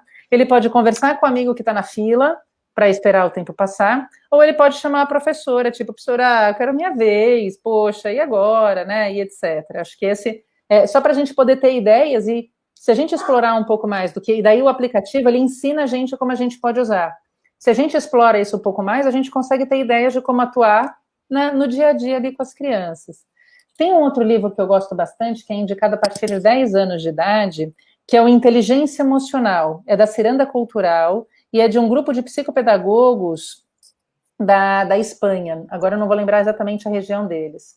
Então é um livro chamado Inteligência Emocional, eles colocam várias, então eles têm histórias, eles têm, por exemplo, atividades que você pode trabalhar com desenhos, atividades que você pode trabalhar com os alunos de uma forma geral, e todas essas situações ajudam a gente a tomar consciência de que a gente está sentindo alguma coisa, a gente saber ler que emoção é essa, que emoção. Então, se eu tenho um frio na barriga é medo, nossa, se eu tenho ali uma sensação mais de aperto no peito, pode ser um pouco mais de tristeza, se eu estou mais endurecido, isso é raiva, vai me ajudando a ler um pouco mais dessas emoções e ajuda, por meio das estratégias que eles dão ali, a elaborarem formas de lidar com aquela situação, problema.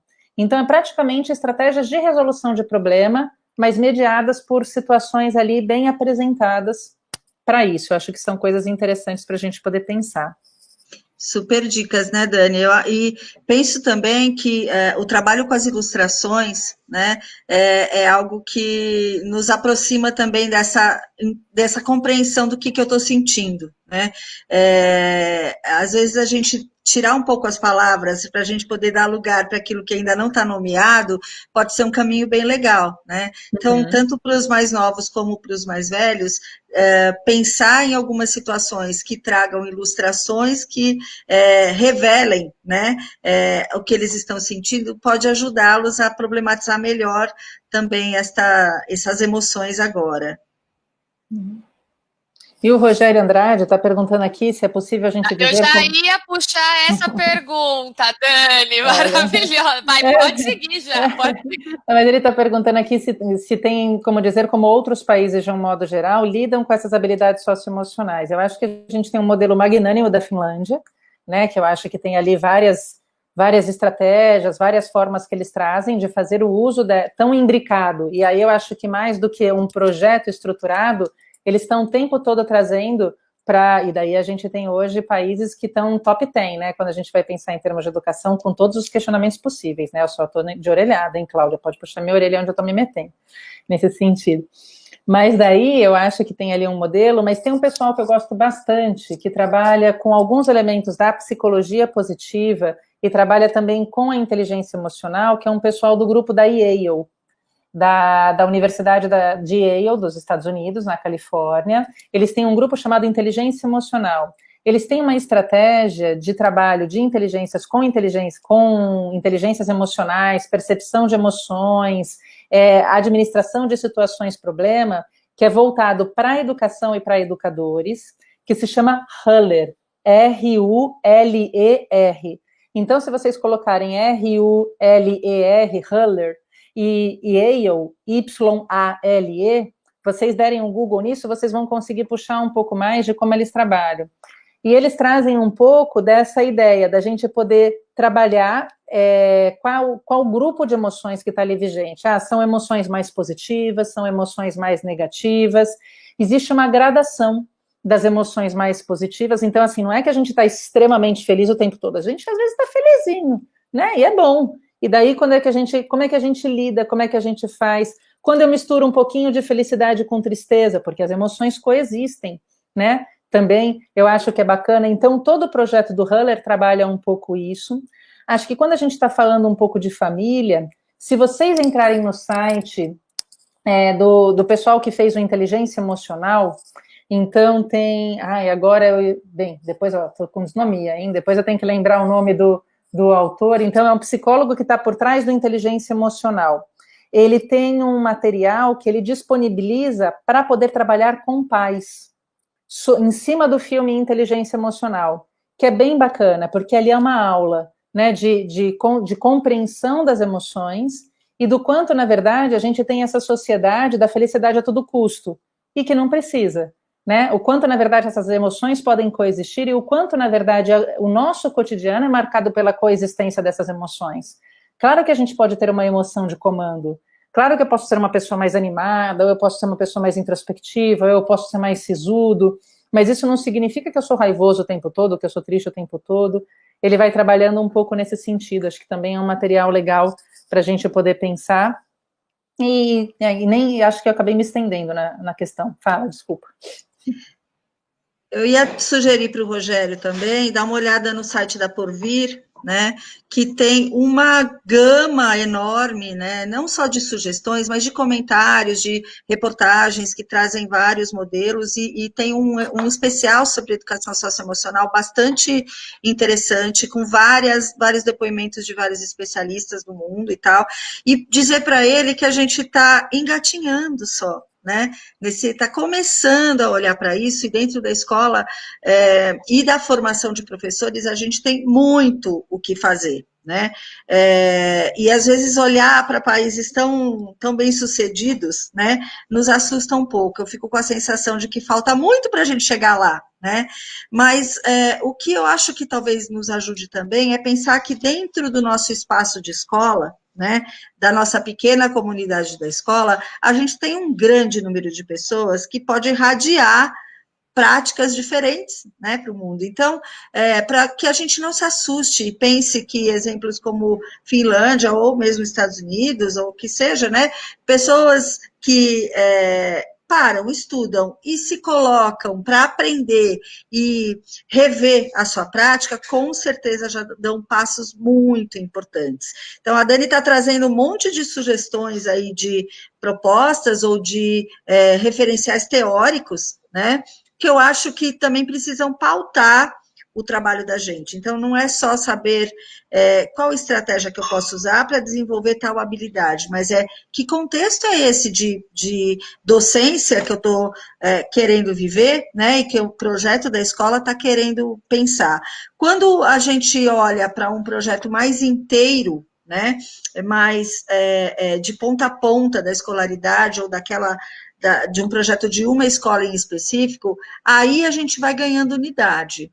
Se a gente trabalhar pessoalmente, né, eu, professor, na minha sala de aula, isolado, a gente ajuda, mas não resolve, né, porque não se perpetua o trabalho. Então, penso que olhar para se inspirar em outros trabalhos é muito importante, mas consolidar esta proposta dentro do projeto pedagógico da escola é, de fato, o passo mais importante para se dar. Isso significa ter intenção nesse projeto, significa ter autoria da escola, significa estudar bastante, né? Significa se pegar em momentos de prática para desconstruir algumas coisas que a gente pensa, né, e refazer o nosso olhar para a diversidade, para a inclusão, né, a gente está aí com uma situação delicada agora, né, com uma nova regulamentação a respeito da inclusão, que é super delicada para todos nós,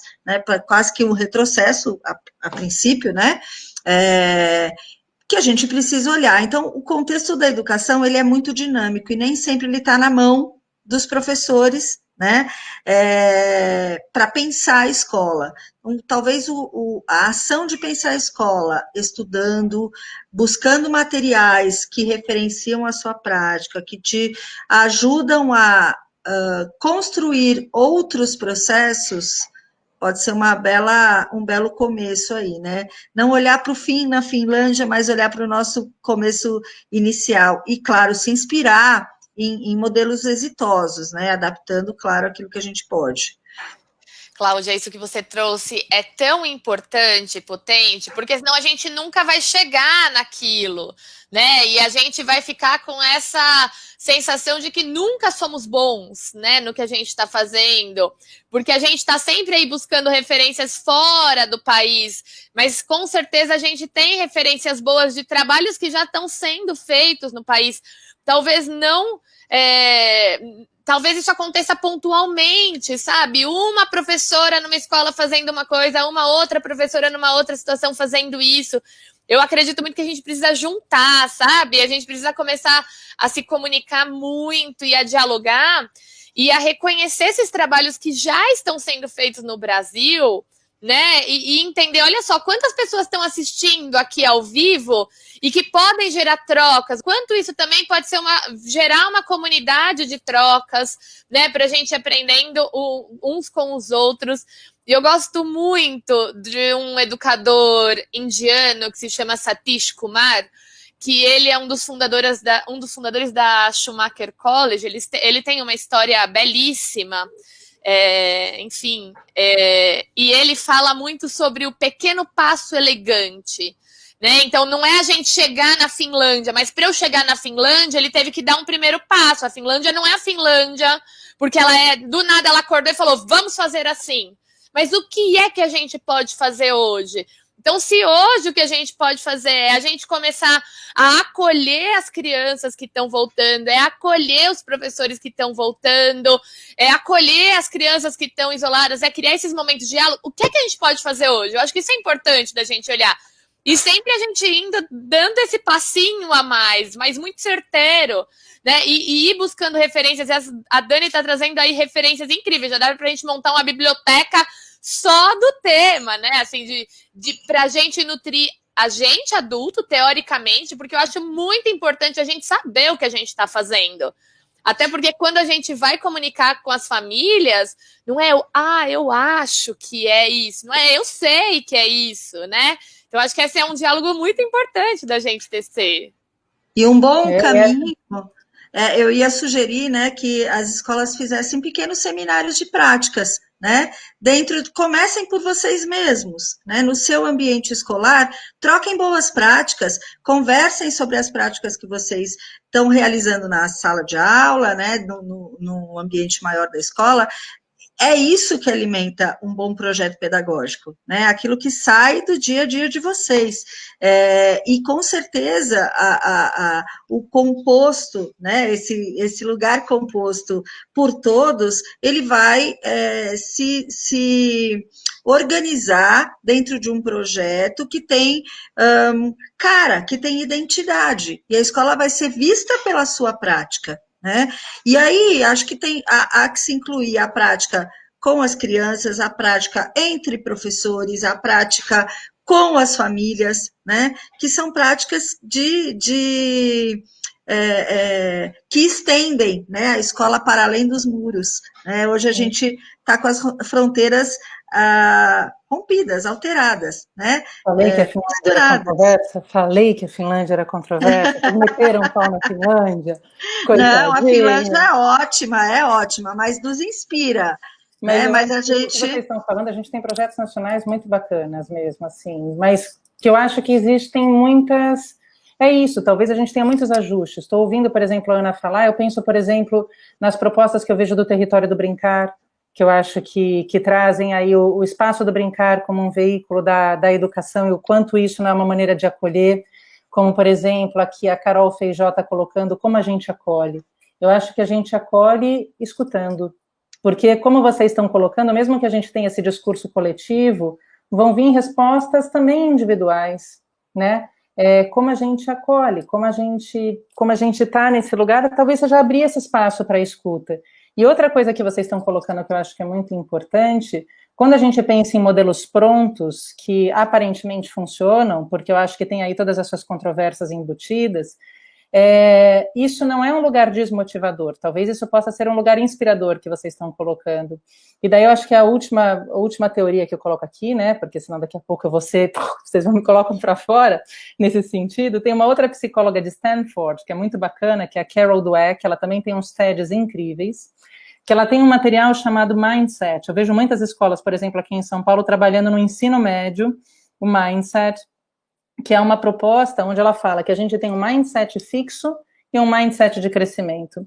A Carol Dweck está trabalhando, por exemplo, com crianças refugiadas sírias, né? Ela tem trabalhos belíssimos nesse sentido, promovendo essa ideia de que, mais do que o resultado, a gente talvez tenha que considerar o processo, né? Então, é claro que a gente tem uma proposta de resultado, é claro que a gente quer chegar num trabalho de excelência, de educação socioemocional, mas eu não sei se a gente não tem que olhar, então, esses pequenos passos, né? Esse processo que talvez a gente tenha que cursar de algumas formas para chegar lá. E a cada etapa desse processo, isso permite a gente rever o que a gente ganhou ao longo do processo, o que a gente pode rever estando onde a gente está com aquele processo, e inclusive o que a gente vai rever de meta, a partir do momento que o processo tomou aquele rumo, tomou aquela forma.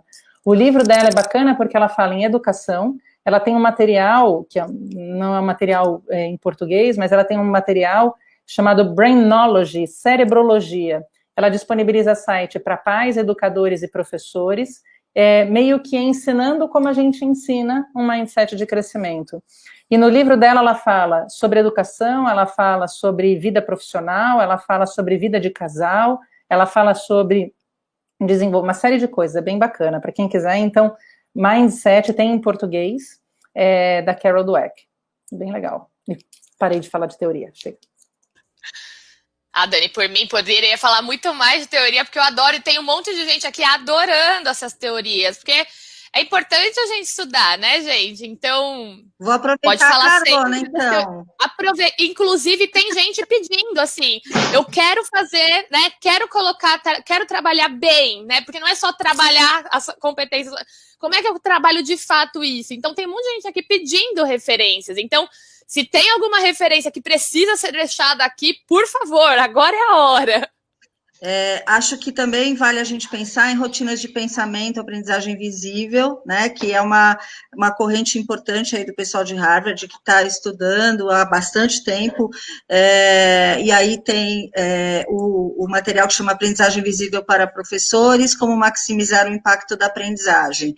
É um trabalho bem bacana, tem 10 princípios da aprendizagem visível também, e que traz para a sala de aula aquilo que às vezes a gente não sabe bem como fazer, que é como é que eu faço para entender o que essa criança está pensando, como que está o caminho dela, né, de pensamento, para que eu possa fazer a intervenção que eu preciso fazer como professor, né, como educador. Então, são materiais fáceis, de fácil acesso, e materiais que eu acho que não demandam necessariamente de um tempo muito grande de estudo, mas que você vai colocando na sua prática aos poucos e vai percebendo, vai clareando um pouco como é que você faz essa mudança, né?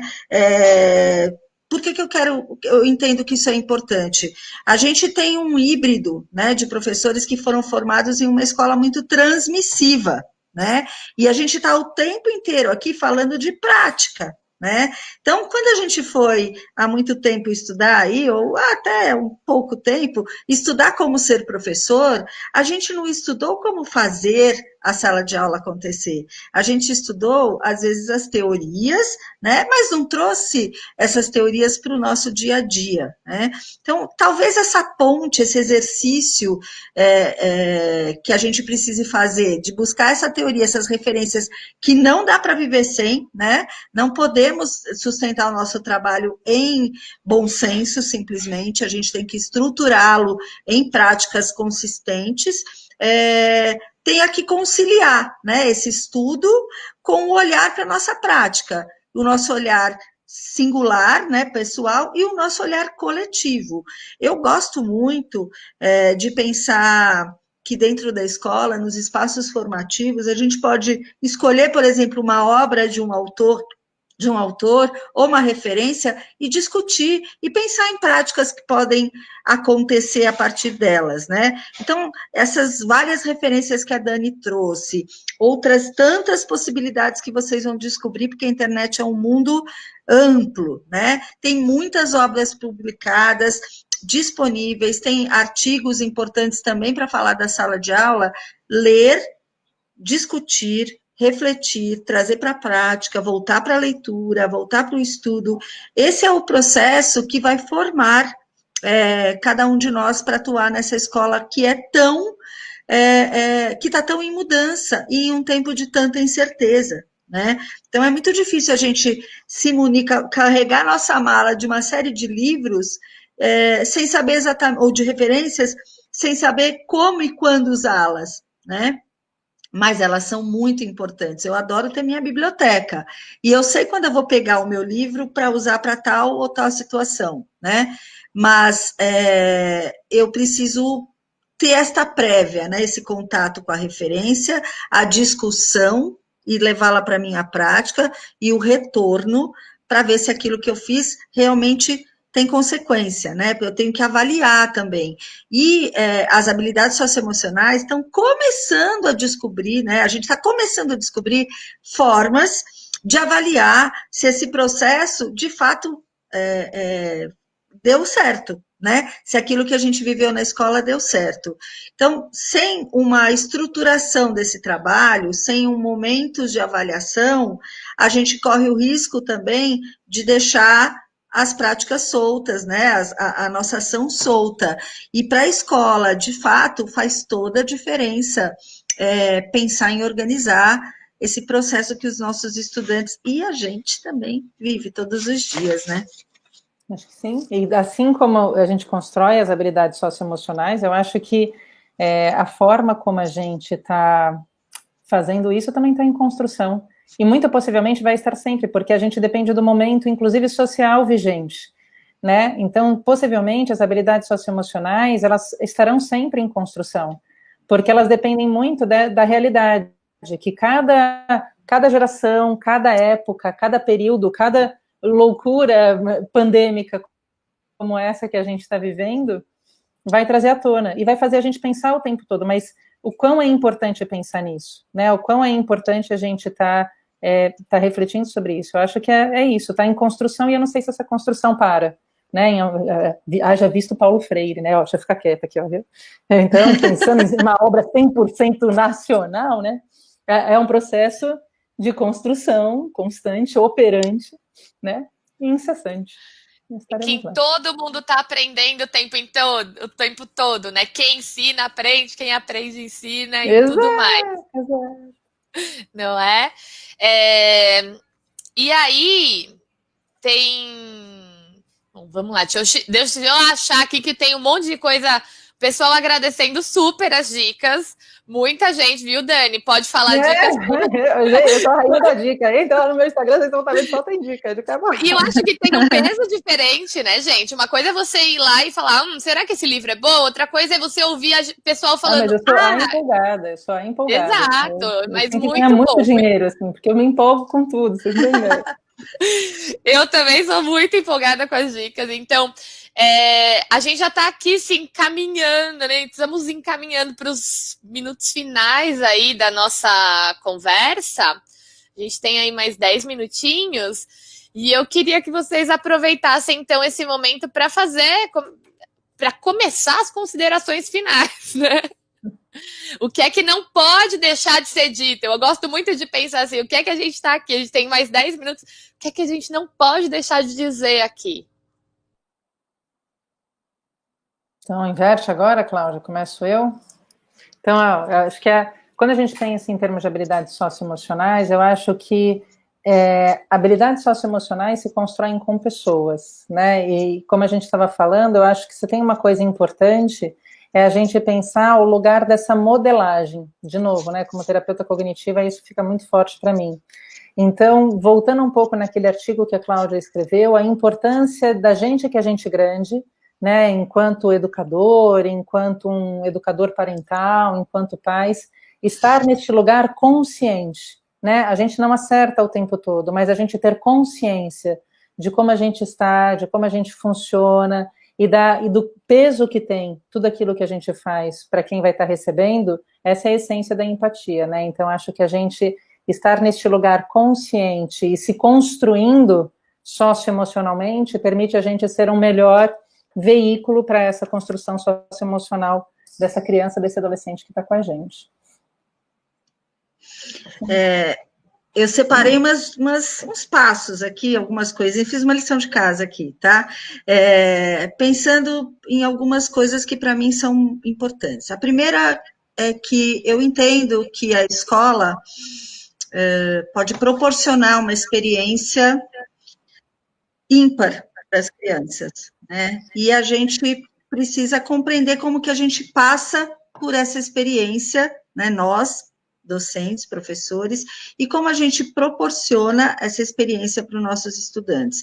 Eu gosto muito do La Roça, o Jorge La Roça, e ele diz que a experiência é algo que nos passa, que nos atravessa, que vive em nós, né, que permanece em nós.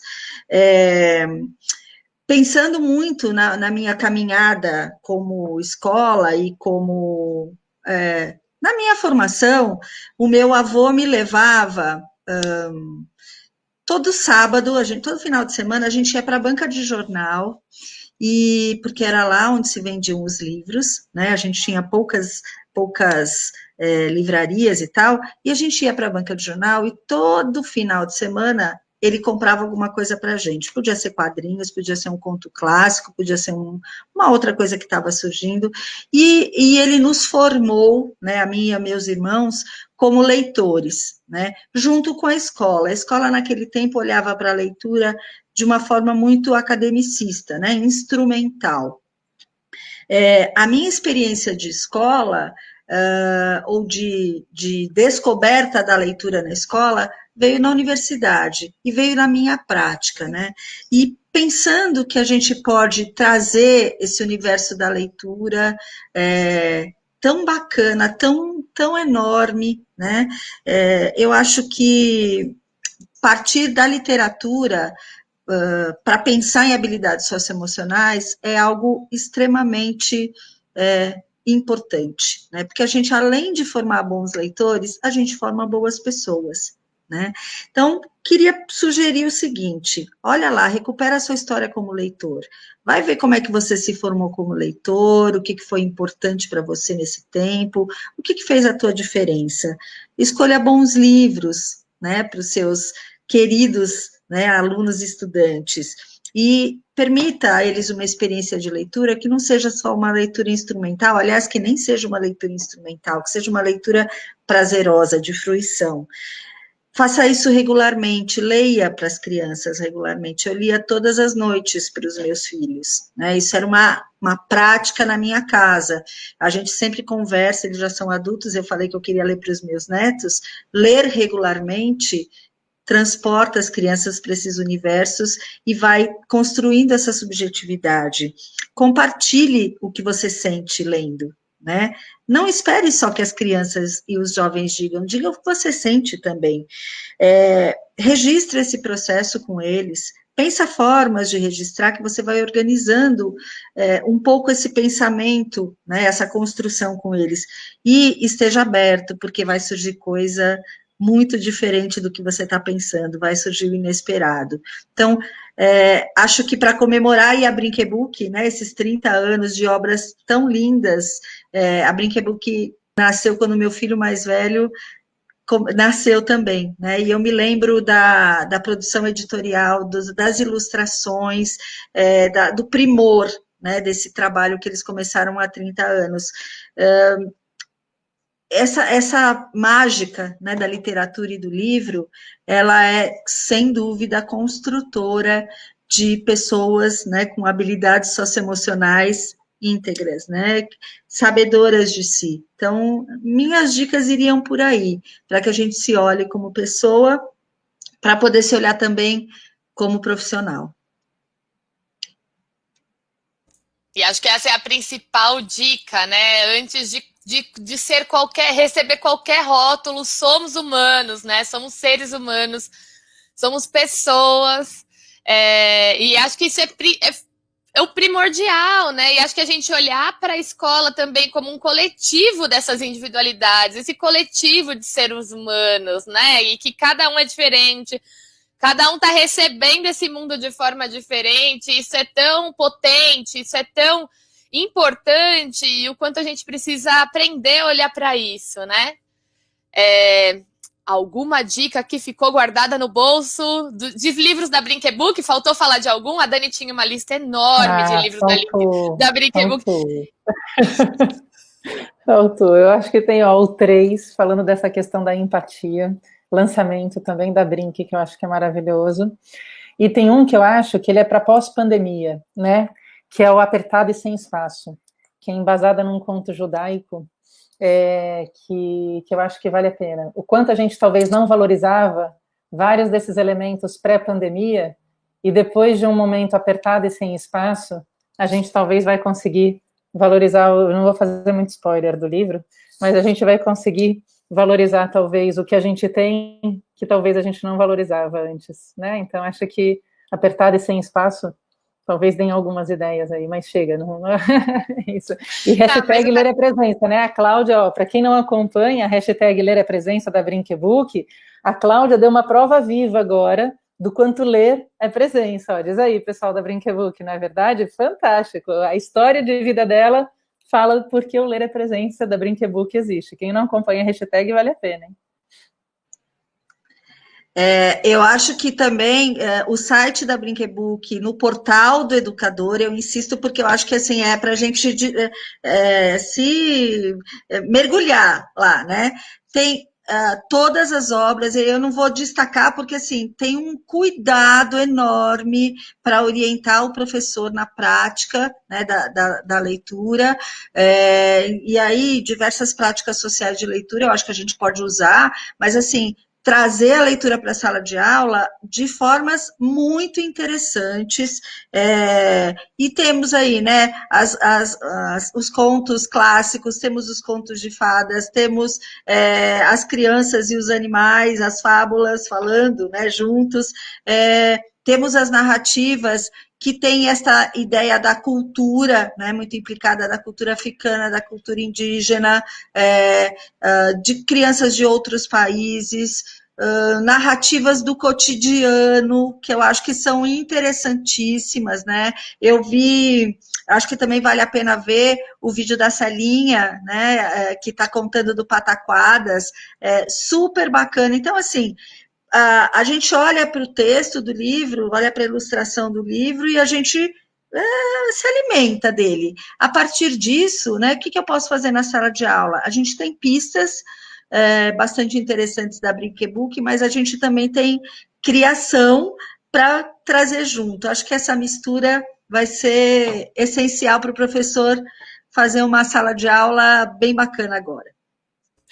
Perfeito, gente. Só para reiterar a indicação que vocês já deram várias vezes aqui, dentro do portal da Brinkbook tem o Ler para Transformar, que é um documento que tem um texto da Cláudia sobre as competências socioemocionais e, inclusive, outros textos de pessoas incríveis, especialistas em histórias, em literatura.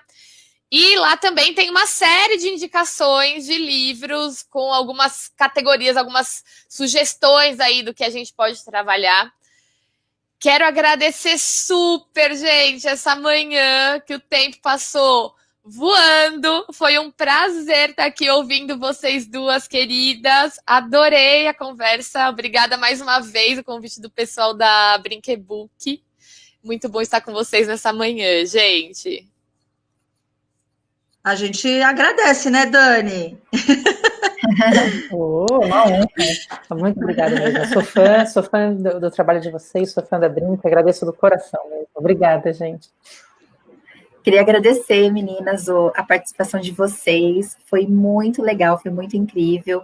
Foi uma manhã de muito aprendizado, muitos comentários no chat. A gente depois vai deixar um documento dentro do blog com as referências bibliográficas e de institutos que vocês deram também, tá? Também a gente pode depois também mandar por e-mail para os inscritos. Só fechando o que a Ana Carol também disse, né, desse caderno que é o Ler para Transformar, para quem quiser acessar, ele está na home do portal do educador. É só vocês irem lá embaixo, na parte de downloads, e ele vai estar escrito Ler para Transformar. Né? A Cláudia fez um texto incrível falando sobre as competências socioemocionais. Ela fala justamente sobre isso, que é aprender para ensinar. Então, tem o texto dela, também tem algumas indicações de livros que a gente coloca de acordo com cada habilidade, né? Então, tem um material bem legal. Tem texto da Patrícia Werbach, que fala diretamente com o professor, o que o professor tem lido, né? Tem um texto lindo também da Ana Luísa Lacombe, que fala sobre a curiosidade e as histórias, e também da Cristiane Rogério, que ela fala a literatura como companheira, né? Que é tudo que falamos aqui hoje. Então, podem acessar, é gratuito, é um e-book, fiquem lá à vontade. tá? Então, novamente, agradecer a participação de vocês. Então, Ana Carol, a Cláudia, a Daniele, muito obrigada. Obrigada. E eu vou só passar uns recadinhos aqui para vocês, né, para quem está assistindo, em relação aos certificados. Quem precisar de certificado pode solicitar para a gente no e-mail campanhas@brinkbook.com.br a partir de segunda-feira, tá? O certificado, ele vai compor as 6 horas de curso dessa semana. Então, hoje, amanhã e sexta-feira, tá? Quem quiser participar do sorteio, que vai ser feito no último dia, ainda dá tempo. Também é só clicar nesse link que vai passar aqui embaixo, que você também vai concorrer, que é oportunidades.brinkbook.com.br/encontros. Fazendo a inscrição, automaticamente você já está concorrendo. E a gente espera vocês amanhã, aqui no mesmo horário, às 10 da manhã. Amanhã o tema vai ser Empatia e Diversidade, uma reflexão sobre literatura indígena e africana. A mediação vai ser feita pela autora Beth Cardoso, e a mesa vai ser composta pelo Daniel Munduruku e a Sônia Rosa, que são autores da casa. A gente aguarda vocês amanhã. Muito obrigada.